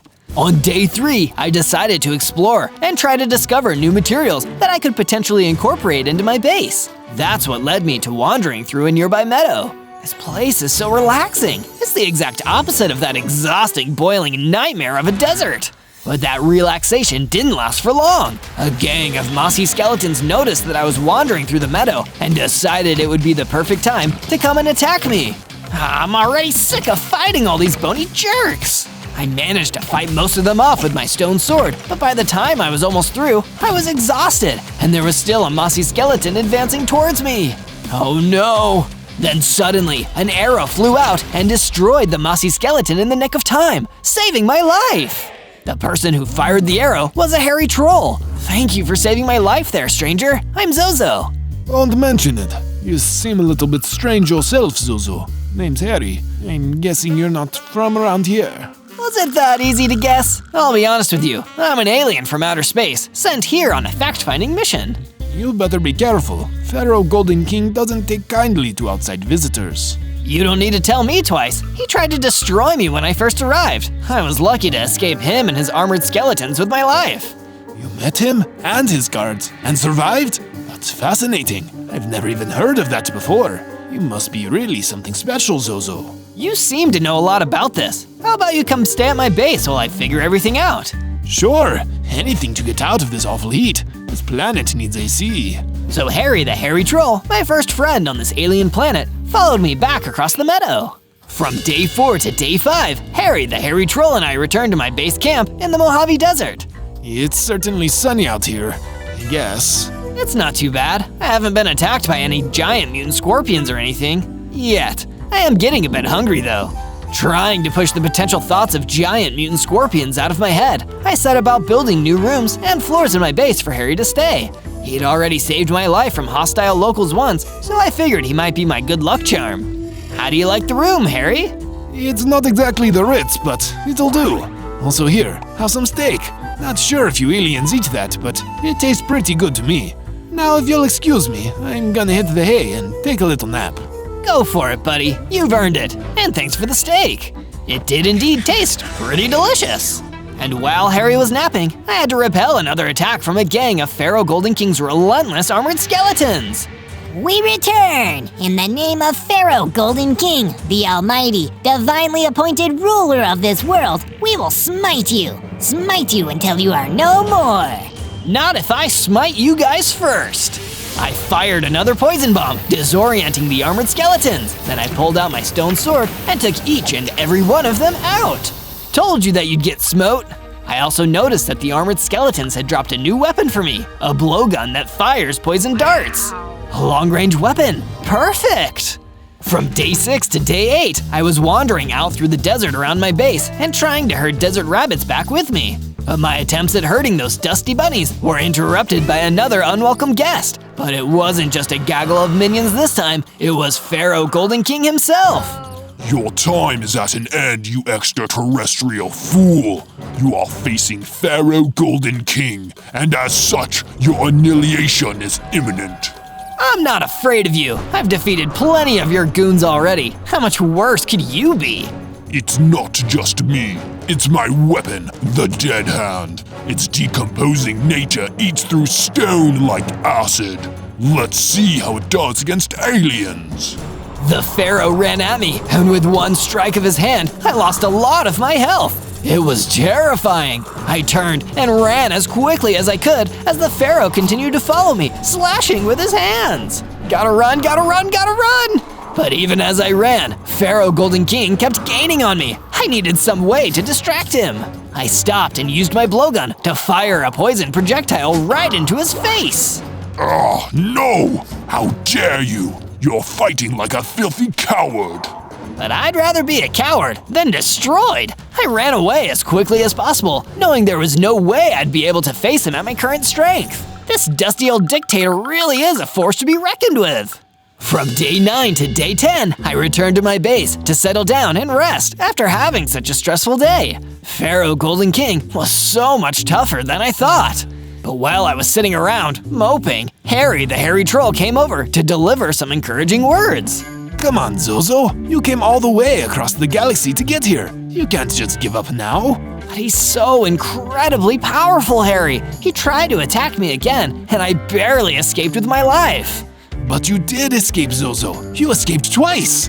Pharaoh Golden King has cut down everyone else who's faced him. But the fact that you got away more than once means something. Yeah, I guess he may have a point there. Head out into the yard, Zozo. I've been building something for you. I think you'll like it. I went outside and saw with amazement that Harry had started building some kind of statue dedicated to me. I couldn't tell what it was yet, but I was already so excited to see how it was coming along. This is so cool! I can't wait to see what it is when it's finished. Do you have any idea what it will be?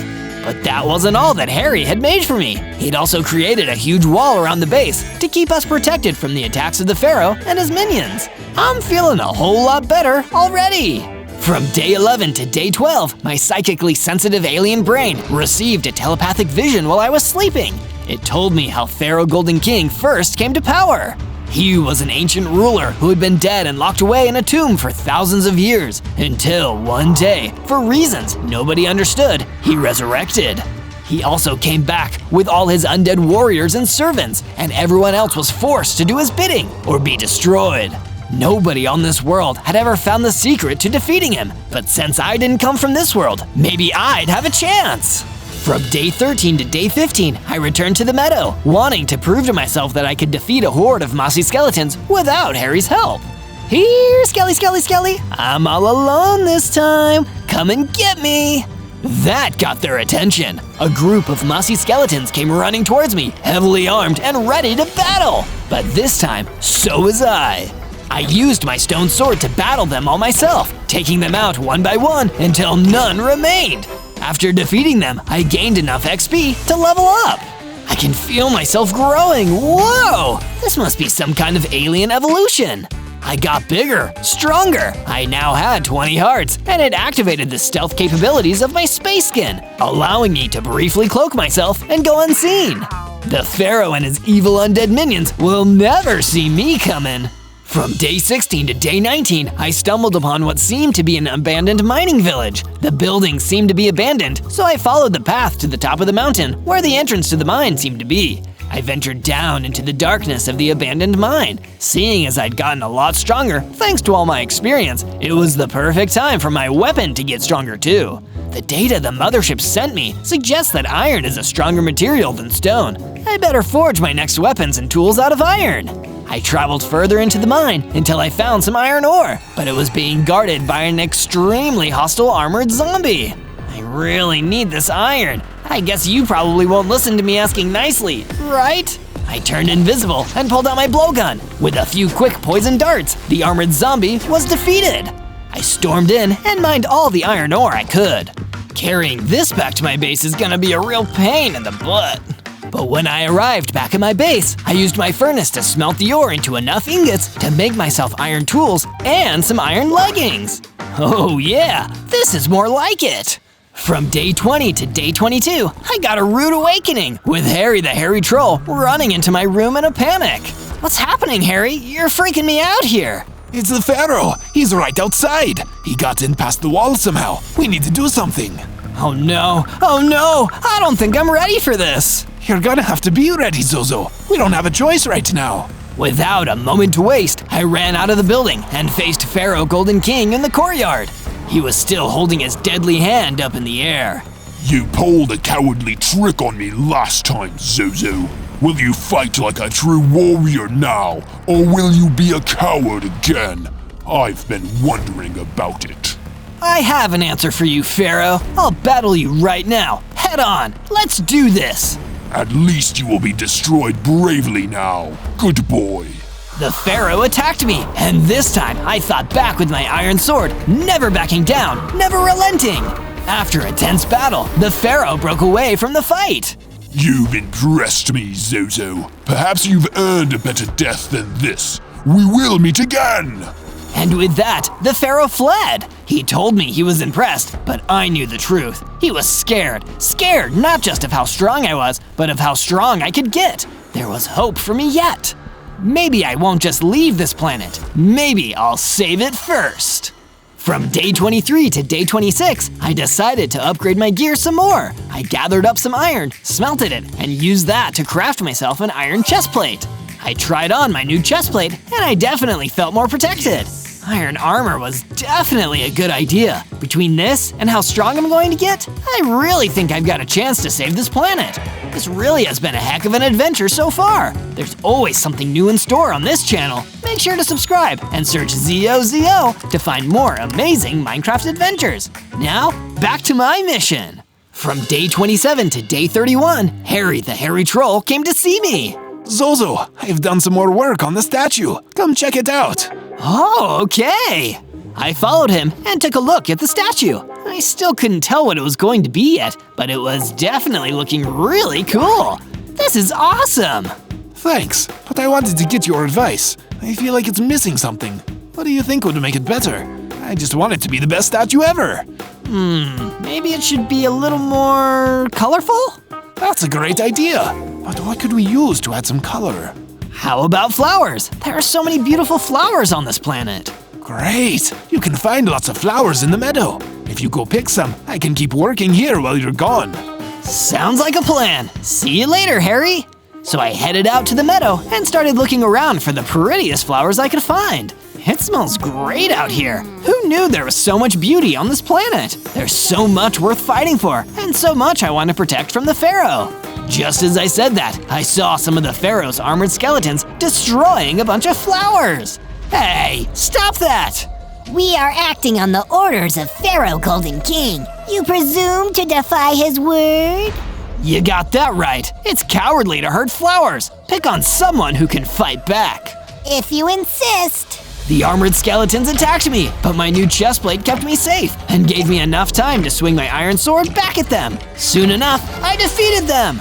I grabbed some flowers and got ready to head back to my base. From day 32 to day 35, I was about to go back to my base when I came across a group of desert skeletons. I wasn't trying to pick a fight, but they attacked me anyway, so I had to destroy them. I come in peace, but that doesn't mean I'm a pushover. Just then, a wood villager came over to talk to me.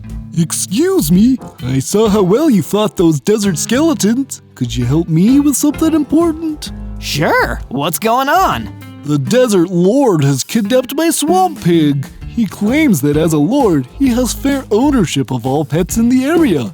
But that doesn't seem right to me. Maybe I'm wrong. I didn't go to law school. No, you're right. He can't just steal your pet like that. I'll help get your piggy friend back. Oh, thank you. You're the kindest, well, whatever you are, that I've ever met. I'm an alien, but more importantly, I'm Zozo. No time to waste. Let's get that pig. From day 36 to day 39, the wood villager told me where to go to find the desert lord. He was hiding out in a base in the savannah. I followed the villager's directions until I found the desert lord's base. This must be the place. Let's see what the deal is over here. Staying out of sight and making sure the desert lord didn't spot me, I crept around the area looking for clues. Inside the walls, I spotted a cage with a swamp pig inside. That must be the stolen pig, but how can I get him out? Just then, the desert lord came out of his base. I quickly turned invisible to hide from him as he walked up to the cage. I hope you're getting used to your new home, little pig, because you're never going back to that loser owner of yours. The only way out is this key of mine that I never let out of my sight. So I'd like to see him try to get you back. Just kidding, he won't, because like I said, he's a loser. If I want to rescue the swamp pig, I'm gonna have to get that key. Looks like the only way to do that is to get him to drop it somehow. I know, I'll turn visible right in front of him and scare the pants off of him. He'll be so startled, he'll probably just drop the key. Oh, what a great plan. From day 40 to day 43, I set my plan into motion and worked on getting the key from the desert lord. Staying invisible, I snuck up behind him, then became visible again just as he turned around. Boo! Whoa, that was pretty scary. I almost dropped my key, but I didn't because I heard you coming. Fool, you can't best the lord of the desert so easily. You know what? I'm getting pretty sick and tired of guys like you who think they can push everyone around just because they woke up one day and decided to be in charge. It's not fair. I don't know how they do things on your planet, but here, life ain't fair. Not if I have anything to say about it. I drew my sword and attacked. For someone who talked such a big game, the Desert Lord wasn't very good at fighting, and before long, I had knocked the key out of his hand. I quickly grabbed it. While I was doing that, the Desert Lord ran away. You haven't seen the last of me. I hope that's not true. Anyway, time to save this pig. I unlocked the cage, and the swamp pig came running out. Let's get you back to your owner. I took the swamp pig back to the wood villager. Thank you, Zozo. Thank you so much. I missed you, Snuffles. Welcome back home. I'll never let anyone take you ever again. From day 44 to day 49, I headed back to my base with the flowers for Harry's statue. Here you go. I hope they give the statue the pop of color you were looking for. These are perfect. Thank you, Zozo. Great! I'll leave you to your project then. With Harry busy working on the statue, I decided to make some improvements to the base myself. I'd like to have a way to keep a better eye on things and make sure no one tries to mess with us. If only I had some sort of tower that I could watch everything from. Wait a second, that's it!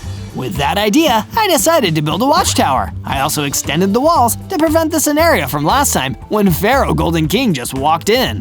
When I was all done, I went back to check on Harry and see how the statue was going. I used the flowers to add some color. Looks great! What is it though? You'll have to wait and see. From day 50 to day 53, that new watchtower came in handy because I could see the Pharaoh coming with a bunch of his armored skeletons. I got ready to fight them off, but there were a whole lot of them. Zozo, I see you are still attempting to defy me rather than accept your fate. Why don't you come over here and fight me about it? Why should I dirty myself with the work of a peasant when I am the almighty ruler?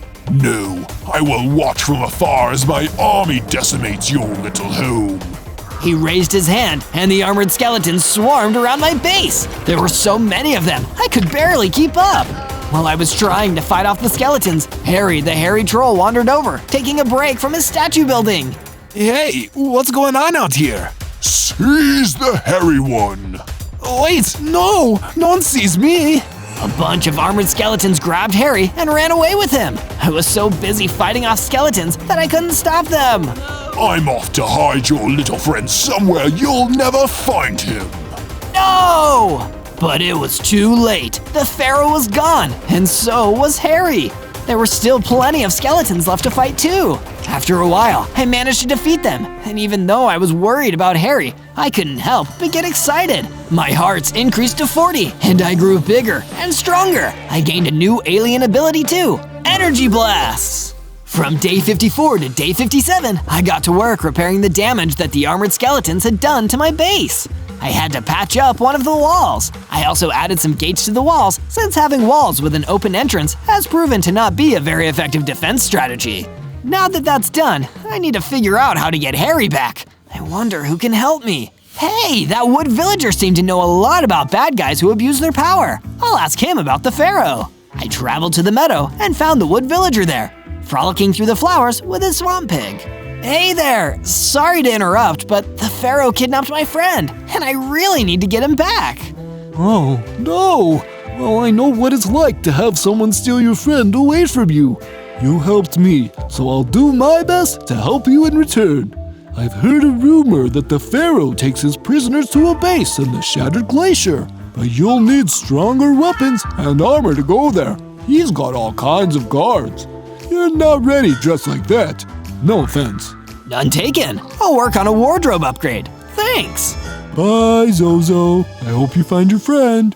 From day 58 to day 62, I headed back down into the abandoned mine to look for more resources. If I'm going to take wood villagers' advice, I need to find some diamonds. I've heard they're an alien's best friend. At least when it comes to upgrading armor and weapons, that is. Otherwise, my best friend is definitely still Harry. Speaking of which, I've got to get mining so I can save him. I started mining, looking for the telltale sparkle of diamonds. While I was digging, a mossy skeleton came out of nowhere and attacked me. Hey, I'm mining here. The mossy skeleton didn't care. And hey, look, diamonds! I gathered the diamonds, took them back to my base, and used them to craft a diamond pickaxe and a diamond sword. I feel much better about my chances now. From day 63 to day 66, I wandered around my base for a little while. I knew I needed to keep going, but I was feeling so sad about Harry being gone. What if I couldn't get him back? I decided to go check out the statue and see what he was working on. I still don't know what it is, but it looks so good so far. I hope Harry will be able to come back and finish it. If he doesn't, I don't know if I could do it by myself. But no, I can't think like that. He'll come back, he'll finish the statue, and we'll enjoy it together. I saw a note left on the ground by the statue. Oh, maybe this is about the statue. No, it just says, make sure to like this video and subscribe to the channel. Weird. Anyway, I'm gonna get back to work finding Harry. From day 67 to day 70, I took my new diamond weapons and traveled to the Shattered Glacier to find Harry the Hairy Troll. When I got there, I saw a base that had to belong to the Pharaoh. It was covered in gold. Time to rescue Harry. I started to head toward the entrance, but then I saw all the armored skeletons positioned outside. Uh-oh, gotta take care of these guys first. I turned invisible, snuck up on the armored skeletons, then hit them with my energy blast. While they were recovering from that, I swung at them with my diamond sword. Before too long, I had defeated every single one of the skeletons. Then I got ready to head deeper into the base. Hold on, Harry, I'm coming to rescue you. From day 71 to day 74, I continued my fight deeper into the Pharaoh's prison base. Along the way, I found some throwing axes on the ground. A skeleton must have dropped these. Well, I guess no one's using them, so I might as well take them. I picked up the throwing axes and kept looking. Harry, are you here? Zozo? Is that you? Yes, where are you? I'm in here. Help me. I followed the sound of Harry's voice and found him in a cell. Stand back. What are you going to do? Watch this. I fired an energy blast at the bars, breaking them apart. Come on out. Harry ran out of the opening in the bars. Be careful. The Pharaoh is right upstairs. Then we'll have to move quietly. I can turn invisible, but you can't, so let's move slow and keep it down. You've got it. Together, Harry and I started sneaking out of the prison. I kept my sword ready, just in case we ran into any trouble. From day 75 to day 78, Harry the Hairy Troll and I snuck out of the Pharaoh's prison. We were just about to pass through the door to freedom when I suddenly heard the Pharaoh's voice behind me. Come to rescue your friend, I see. You did well, far better than I would have anticipated. I underestimated you again, my mistake. Pity neither of you will be making it out of here alive. You've said that kind of thing before, and every time I've proven you wrong. You said it yourself. You underestimated me. Silence! Get behind me, Harry. Harry jumped behind me, and I got my diamond sword ready to go. I fired an energy blast at the Pharaoh, but he was too far away. You will have to do better than that. He swung his hand at me. I fired another energy blast, and this one made contact with the Pharaoh. Gotcha! Thank you for the energy, Zozo. A fitting offering for a ruler of my caliber. Let me put it to good use. From day 79 to day 84, I watched as the Pharaoh began to transform. Instead of hurting him, the energy from my energy blast attack had given him the power to change. He started growing larger and stronger until he was twice as big as he was before. Uh-oh. Uh-oh is right. In this form, nothing shall stand in my way. Let's get out of here, Harry. Run all you like. You won't get far. I will find you. You can run, but you cannot hide. Might as well try. Harry and I started running and ran all the way back to the base. The Pharaoh didn't chase us, but I knew that wouldn't be the last time I saw him. From day 85 to day 89, Harry and I made it back to the base. That was a close one. It sure was. Hey, now that we have a second, I have something I think you'll want to see. It's part of an escape shuttle you can use to return to your home planet once the Pharaoh is defeated. It just needs you to fix it up a little bit. That's amazing, thank you so much. I'll get started on this right away. While you do that, I'm gonna get back to my statue. It's almost finished. While Harry went to finish the statue, I started working on my escape shuttle. It seemed so impossible before, but now maybe I would get to go home. But I needed a way to contact home first, and I still needed to take care of the Pharaoh. Come look, Zozo, it's all done. I went to go check out the statue, and I was amazed. Harry had built me a radar antenna so I could send a signal into space. I can use this to phone home. Yes, that's the idea. Why did I need the flowers? Just to remind you to stay positive while we're trying to sort everything out. Thank you so much. Now, if only I knew what to do about that pharaoh. I might have an idea for that too. I heard that there's a desert lord out in the savannah who might know something. I remember that guy. I'll go check it out.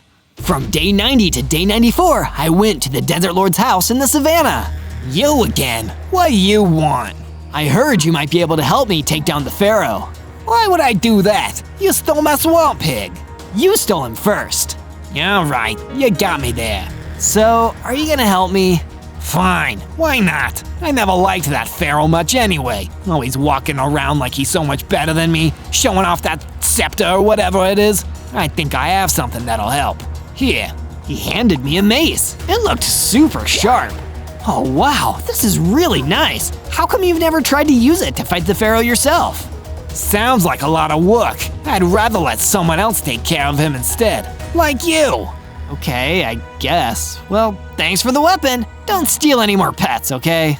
No promises. From day 95 to day 97, I returned to my base with my new mace. This is great, but if I'm going to be ready to face the new, bigger, stronger pharaoh, I need to up my firepower and my armor too. I decided to head back into the mines and see what I could find. If I was a bunch of diamonds, where would I be? Let's see. I mined for a long time and finally found some diamonds, but that wasn't enough. I needed to keep looking. I found a chest in the mine and opened it. Inside, there was a book with a fire aspect enchantment. This is amazing. I'll use this to enchant my mace. Then it can catch enemies on fire. On my way out of the mine, I spotted one more thing. Some Molotov cocktails were sitting on the ground. There were even more in the chest next to them. Now that's what I'm talking about. Since I can't use my energy blast without making him bigger, I need to use all of these instead. I took everything I found and headed back to my base. There, I enchanted my mace and used the diamonds to craft a full set of diamond armor. On day 98, I was testing out all my new weapons and equipment at my base. I threw a Molotov cocktail and watched it explode. That's gonna do some damage, for sure. Next, I tested out my newly enchanted mace, which was even more powerful than it was when the Desert Lord gave it to me. It's all coming together. I was pretty worried before, but things are starting to work out, and I think I can really do this. I can't wait to phone home and tell him what I did. But I can't get too ahead of myself. I've got to defeat the pharaoh first. Also, I have to remember that you can find more Zozo videos by searching ZOZO, and be sure to leave a comment about what you want to see next. You might see your idea in our next video. On day 99, I took all of my new equipment and traveled back to the Shattered Glacier. When I reached the pharaoh's base, I got ready for what was in store. No turning back. It's now or never. Let's do this. I got past the armored skeletons with no trouble this time. Then I headed deeper into the base to look for the pharaoh. I turned invisible while I searched, wanting to get that element of surprise this time. Finally, I reached the throne room where the pharaoh was sitting. Pharaoh, it's time for us to end this. I appeared in front of him and he stood up, brandishing his hand. I agree. Time for the best to be crushed once and for all. You chose to invade this realm that belongs to me. Now you must face the consequences. I let you live for far too long, little alien. Enough talking. I came here to fight. I swiped at him with my mace and it did some damage, but the fire enchantment also burned him. I attacked and got a good hit in. I also shot a few blow darts at him, but they did almost nothing. Throwing a poison grenade seemed to have some effect, so I kept on swinging my mace. The energy of the enchantment rushed through me, and I felt myself evolving again. I grew stronger, my heart increasing to 100. I felt something itching in my eyes, like something was about to happen. Suddenly, I fired a laser beam from my eyes. It hit the pharaoh, knocking him back and blinding him. No, that can't be. Yes, it can. I may not be from this world, but I sure am gonna save it. With that, I threw a Molotov cocktail at the blind pharaoh. He frantically ran all over the palace until he perished. It was the final thing I needed to defeat the pharaoh. On day 100, I returned to the base to tell Harry that it was all finally over. I did it! I defeated the pharaoh. I'll never terrorize anyone here again. Thank you, Zozo. That's amazing. Do you want to use the radar to call home? Yeah! Also, I like the work you did to the place while I was gone. Good job. You can live here once I'm gone. Thank you very much, Zozo. This means a lot. I used the radar to send a Morse code message to my home planet. It's me, Zozo. I saved the people of this planet from a great evil. And now, it's time for me to come back home. I'll see you all soon. Then, I finished up my shuttle, and it was finally ready for me to board it and fly back to my planet. But first, I had to say goodbye to Harry. Thank you for everything. I'll miss you. I'll miss you too. You've been a great friend. Come back and visit, won't you? I'll do my best. Think of me whenever you look up at the stars. You just might be looking at my planet. I hopped in my shuttle and flew off into space. Finally, it was time to go home. On day 1, I spawned in the desert as a baby snow golem. I was all alone, except for a honey golem who was much bigger than me. I wasn't sure why I was here, or why I was so little. Where are all the other snow golems? What am I doing out here where it's so hot and dry? Before the honey golem could answer me, a guster blew toward us. Who are you? Who am I? I'm Gary the Guster, and there ain't a fella in the land who can take me and my Guster gang down. Just take a gander at what happens when you don't do what I say. And with one attack, he destroyed the honey golem I spawned in next to. How could you do that? You monster! Because I'm the baddest Guster around these parts. You got 100 days to rustle up 100 diamonds and bring the loot to me, or my gang and I will burn the nearest village to the ground, and you with it. And with that threat, he disappeared, leaving me all alone. Oh no, I either need to gather Gary's ransom or defeat him. If I don't, there's gonna be trouble, but I'm gonna need to be a lot stronger before I can do that. On day 2, I started making my way through the desert toward the village. If they were in danger from Gary the Guster too, I needed to get there and warn them. Maybe they could help me, and we could keep each other safe. I realized I only had 5 hearts, so I would have to be careful on the way. As I was walking, a group of zombies appeared from out of a cave. What do you want? Just keeping an eye on things for the boss. I don't see any diamonds. Maybe we ought to teach you a lesson in listening. They attacked me, and I had nothing to fight back with. I was scared that they would take me down. I was way too small and weak to beat them right now. But just then, a bison ran up to me.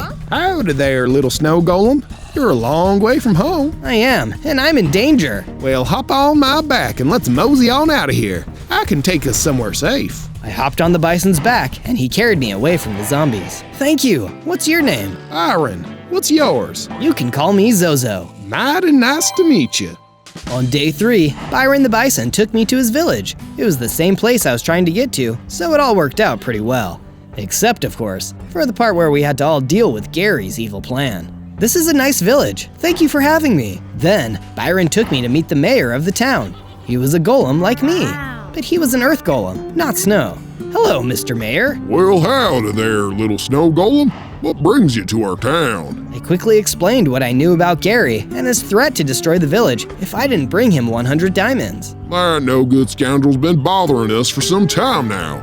Going on a few years. Maybe we can help each other out and bring him to justice once and for all. I would love to help, but how? Well, let's see. I reckon you'll need to make some tools, get started mining diamonds, and get a heck of a lot stronger too. We'll do whatever we can to help you do that. This town's plenty big enough for more kind-hearted folks after all. You can set up on the edge of town. Byron and I started to leave, but the mayor had one more thing to say. You know, this village needs a sheriff. I reckon you might just be the man for the job. On days 4 and 5, I went out and punched some trees so I could gather enough wood to build a crafting bench. Then, I crafted some wooden tools. Once I had those, I could start gathering some stone. Hey, this is going pretty well so far. Once I had enough stone, I upgraded my tools from wood to stone ones, including a stone sword. I was ready to start building our base. Say, Zozo, if you're fixing to be the sheriff, let's say we build you a sheriff station with a jail inside. That's a perfect idea, Byron. We can use it as an armory too. It'll be the perfect place to help keep the village safe from Gary and his gang of goons. Then, I had a brilliant idea. Byron, every sheriff needs a deputy. Do you want the job? Well, shucks, Zozo. I'd be honored. With Byron chosen as my deputy, we got to work building our base, a couple of jail cells, and 2 rooms for us to sleep in. The mayor stopped by to admire our progress. This looks mighty fine, boys. Here, Zozo, this should help you get started. The mayor handed me a strong potion. I drank it and felt myself grow a little bit bigger, and I gained 2 hearts. On days 6 through 8, I explored the desert around the village, looking for more materials. While I was walking around, I saw a roadrunner being attacked by a nest of rattlesnakes. Hey, you leave her alone! I rushed at them with my stone sword and began to fight. They turned their attention away from the roadrunner and started attacking me instead. It was a tough fight, but after a long while, I knocked down the last rattlesnake. Oh, thank you kindly. The roadrunner ran over to me. My name is Rhonda, and you're my hero. Just doing my duty, ma'am. What are you doing all the way out here? I got lost in the desert. I was looking for help getting back to my nest. It's in a cave, you see, but it isn't safe for me to go alone. My eggs are in there. I need to get to them before something terrible happens. Well, that sounds like a job for the local sheriff. On days 9 and 10, Rhonda and I made our way to the cave where her nest was. I wanted my nest to be out of the sun, and this cave used to be safe. But when people started mining in there, it woke something up. Something terrible. This is it. Please be careful, Sheriff Zozo. I'll do my best. I drew my sword and crept into the cave. What are you doing in my cave? A werewolf jumped out of the shadows and roared at me. This cave belongs to more than just you. This cave ain't big enough for the both of us. He swiped at me with his claws and knocked me back into the wall of the cave. I dropped my sword, and when I ran to pick it up, he hit me again. Uh-oh, this guy is way too strong. Get out now, or I'll finish you off. I'll have to come back and face him again when I'm stronger. I need to go help Rhonda. I ran out of the cave, where Rhonda was waiting. I'm sorry, he's too strong. But please, come back to town with me. You can stay at my sheriff station until we can come back. I'll help you get your eggs back, I promise. On days 11 and 12, I returned to my base with Rhonda. I built her a room, including a crafting bench and a chest. Thank you for the help, Zozo. It means the world to me. Of course, I'm happy to help. Now that we're safe, do you know anything about Gary the Guster? Not too much, only that he's got a hankering for diamonds and power, and won't let anything stand in his way. He's hurt a lot of people, made himself a lot of enemies. If we all band together, maybe we can do something about him. That's what I've been thinking too. Glad we're on the same team. After my chat with Rhonda, I went mining for some more materials. I found iron and coal too. I made a furnace and smelted the iron, then used it to craft some iron tools and boots. Best of all, I crafted an iron sword. Then, I built an armory where I could store all of my new tools. This base is coming together. We'll be able to take on Gary and his gang in no time. On days 13 to 15, I wanted to find a way to get stronger, so I talked to Byron the Bison for some advice. Well, I reckon the best strength in the world is experience. You ought to go on a quest or two and get better at helping others out.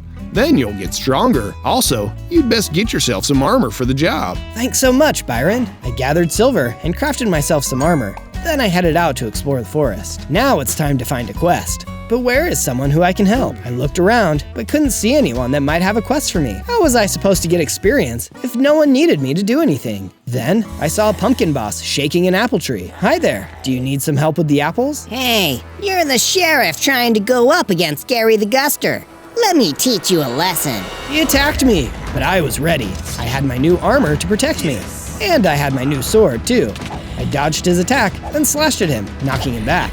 After a lot of tough back and forth, I was able to win. I did it! I did it! Then, I noticed he dropped something, a shed snakeskin. Hey, I bet I can use this to craft something. I took the snakeskin back to my base and crafted a vine lasso with it. Wow, I can use this to wrangle bad guys and bring them back to jail. On days 16 to 19, I decided to explore some more and see what I could find. I ended up coming across an abandoned mine and looked inside. There was a chest in there. I opened it and I found an old diary belonging to a miner that left it behind ages ago. Gary the Guster came through town again, telling us to give him diamonds. I heard a rumor that he's building a base not too far from here, but no one's been able to find it yet. I have my suspicions that it's out in the forest over yonder. Wow, so Gary's base must not be too far away. Maybe I can find it, but first, I'll have to get even stronger so I can defeat him. Before I could do anything else, I was attacked by a gang of Mandragora. This is what happens when you go up against Gary the Guster. But they were no match for my new armor and sword. Just like with the pumpkin boss before, I fought them hard and was able to defeat them.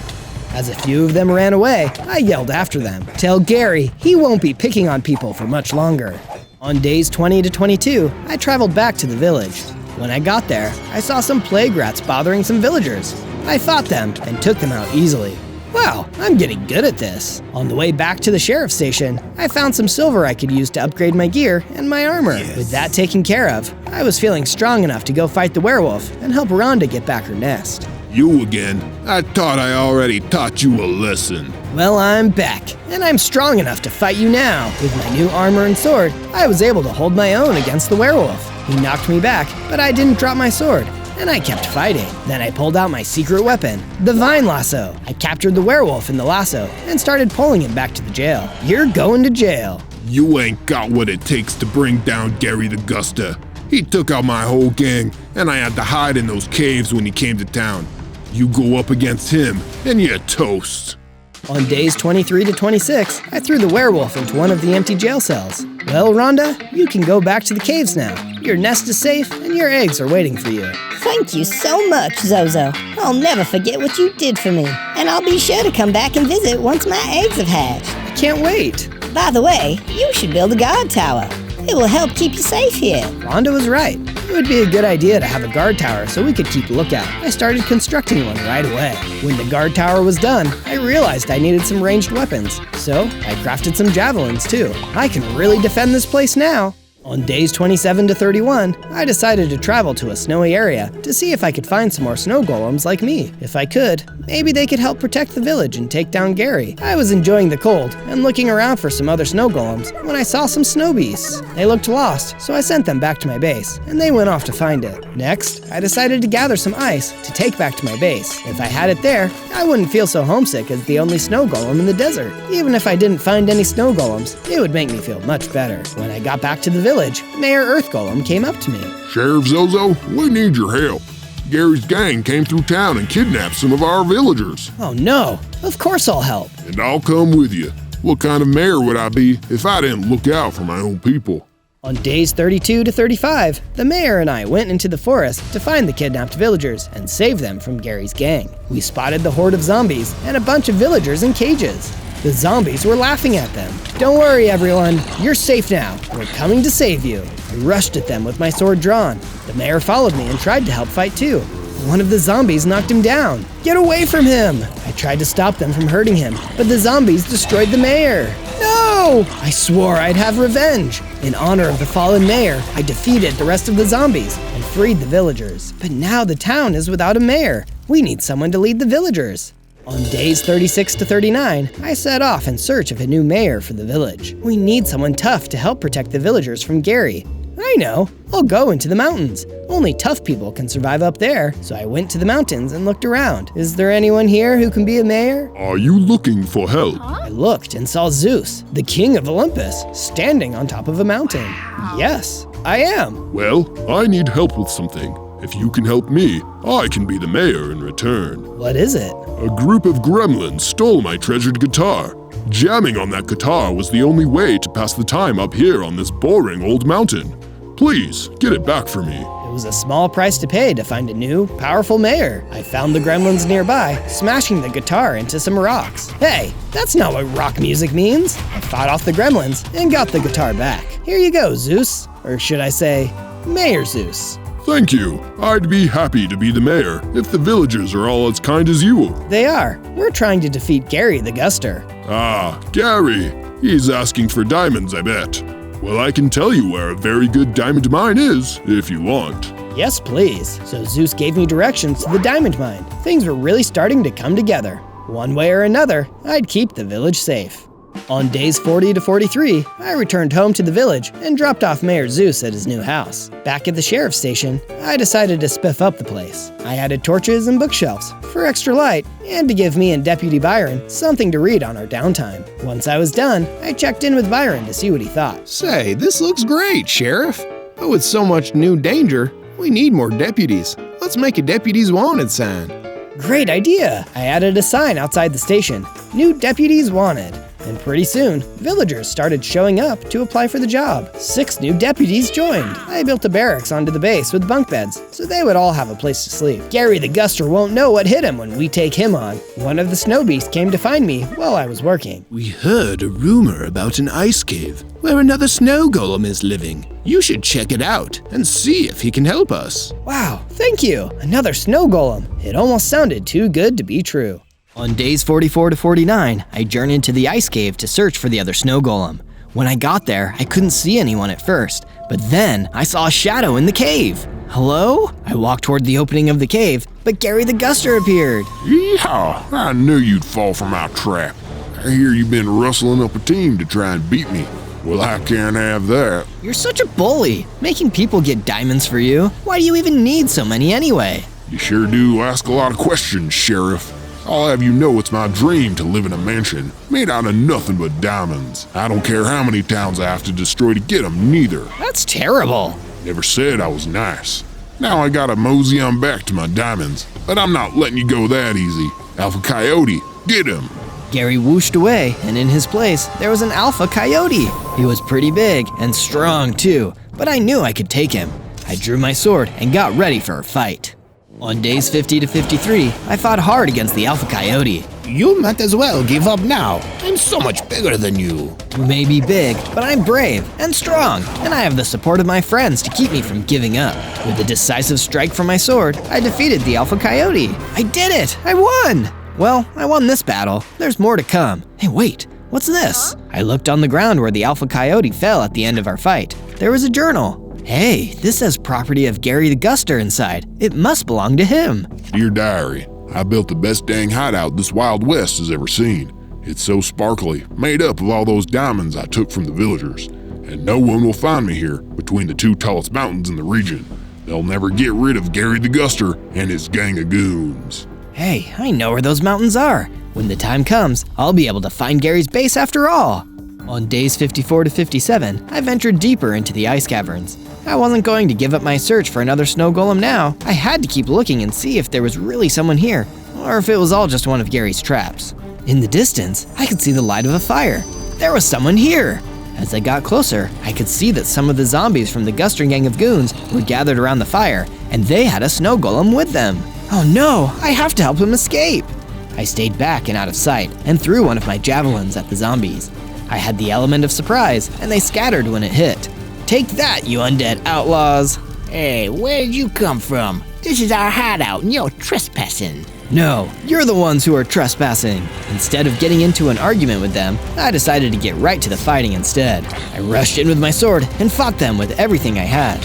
Quick, let's get out of here. The zombies ran out of the caverns, leaving me with the snow golem. I'll get you out of here. Not so fast. I turned around, and there was an axe sticks. You're not taking this prisoner without a fight, unless you've got those 100 diamonds for Gary. You'll never get those diamonds from me. I took axe sticks down and let the snow golem free. Hey, look! Oh, it's a power potion. I drank it and grew bigger, and I gained 2 more hearts. Wow, that's amazing! Thank you so much for letting me go.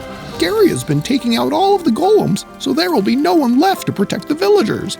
I was so scared that I was the only one left. Well, now you know you're not alone. Come back to my base with me. We've got a whole bunch of people to help. Gary won't get away with it this time. On days 58 to 62, I worked on improving things at the base. The sheriff's station was pretty great, but it could still get even better. The villagers had all the food we could need, but we needed to make way more tools and weapons. I expanded the crafting area and the armory, so we'd have lots of space for more equipment. Then I headed off to the area Zeus told me about, where I could find lots of diamonds. I went down into the mine there, and sure enough, there they were! Yes. I used my iron pickaxe to mine the diamonds, and took them back to the base. I used all those diamonds to make diamond armor, a pickaxe, and a sword. Next, I thought about how I might need to gather extra food while traveling to new places. A fishing rod could help me catch fish on the go, so I crafted a fishing rod to help me, in case I ever needed it. On days 63 to 66, Mayor Zeus came to visit me at the sheriff's station. What can I do for you, Mayor? Did you get a chance to check out the diamond cave I told you about? I did, thank you. There were lots of diamonds there. I used them to upgrade my gear though. That's okay. I thought you might need to do that. I wanted to tell you that I heard about another cave with lots of diamonds to mine. Really? Thank you. That's great news.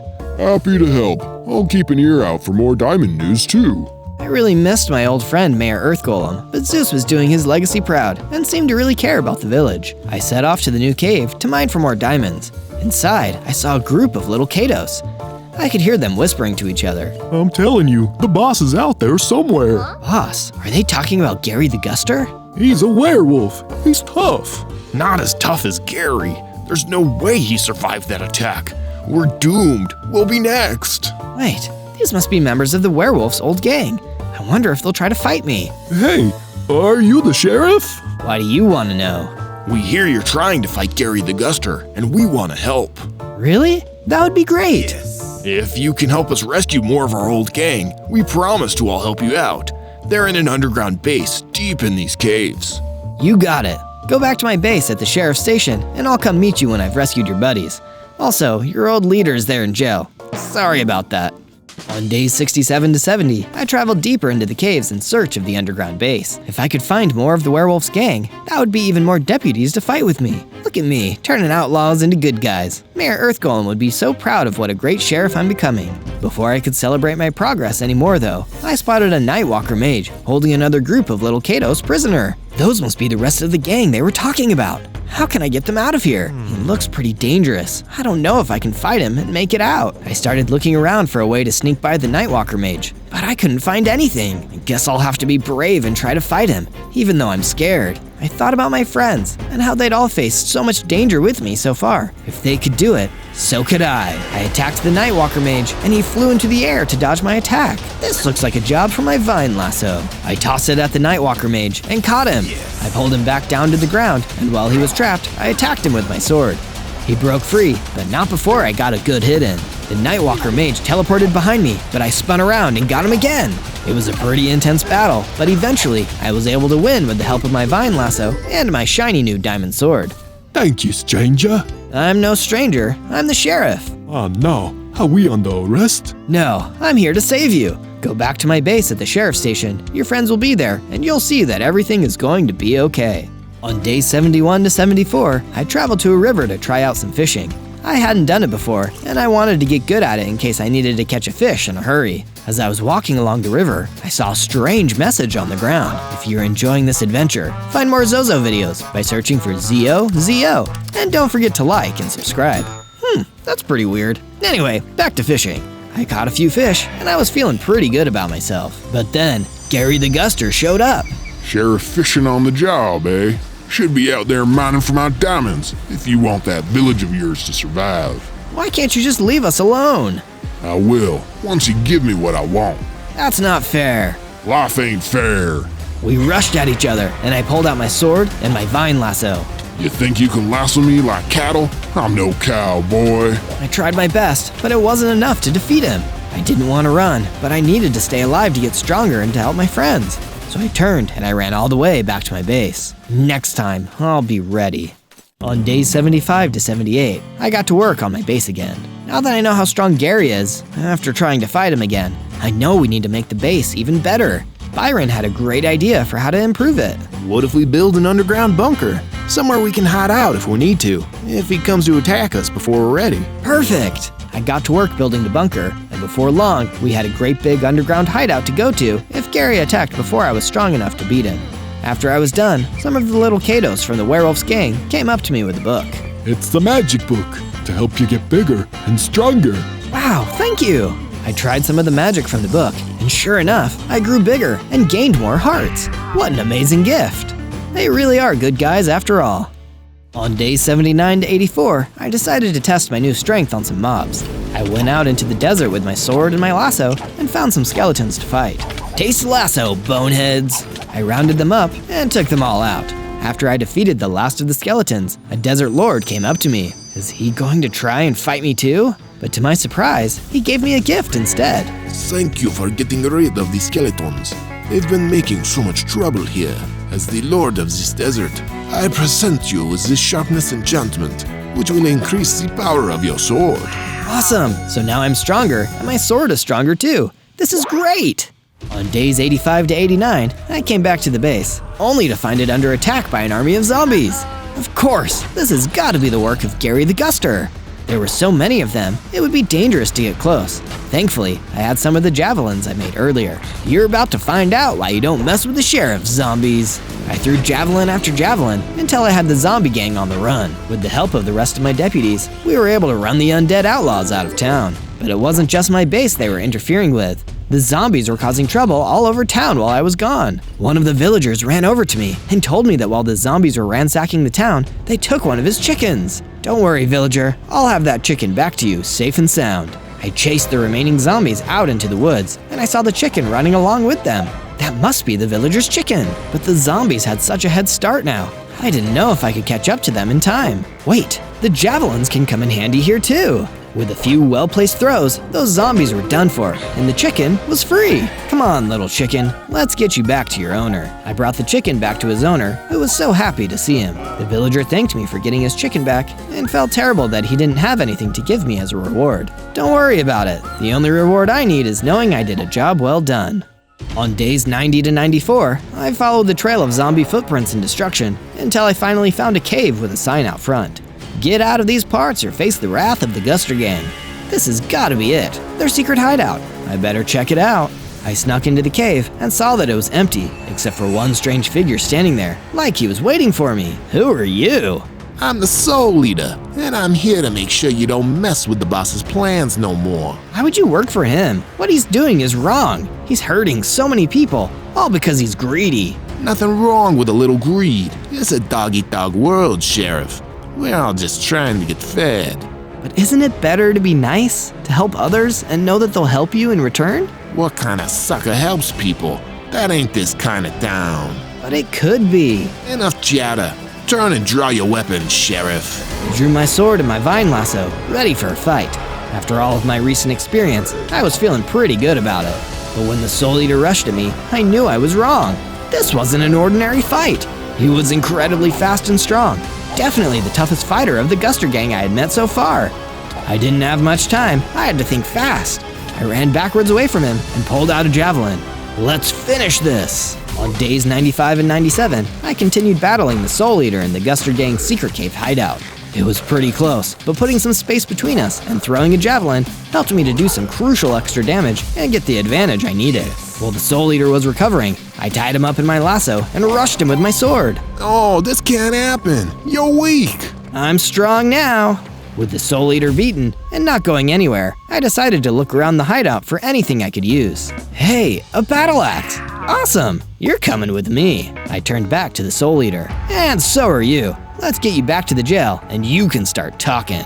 I took the Soul Eater back to the sheriff's station and put him in the other cell there. Tell me what you know about Gary the Guster. Fine. I can draw you a map to the diamond castle he's building. Is that what you want? Yeah, that would be great. Then you'll let me go? Only if you promise to try being a good guy. If it gets me out of here, then sure. Here, Sheriff. No tricks. It's real. Now I knew exactly where to go to get Gary once and for all.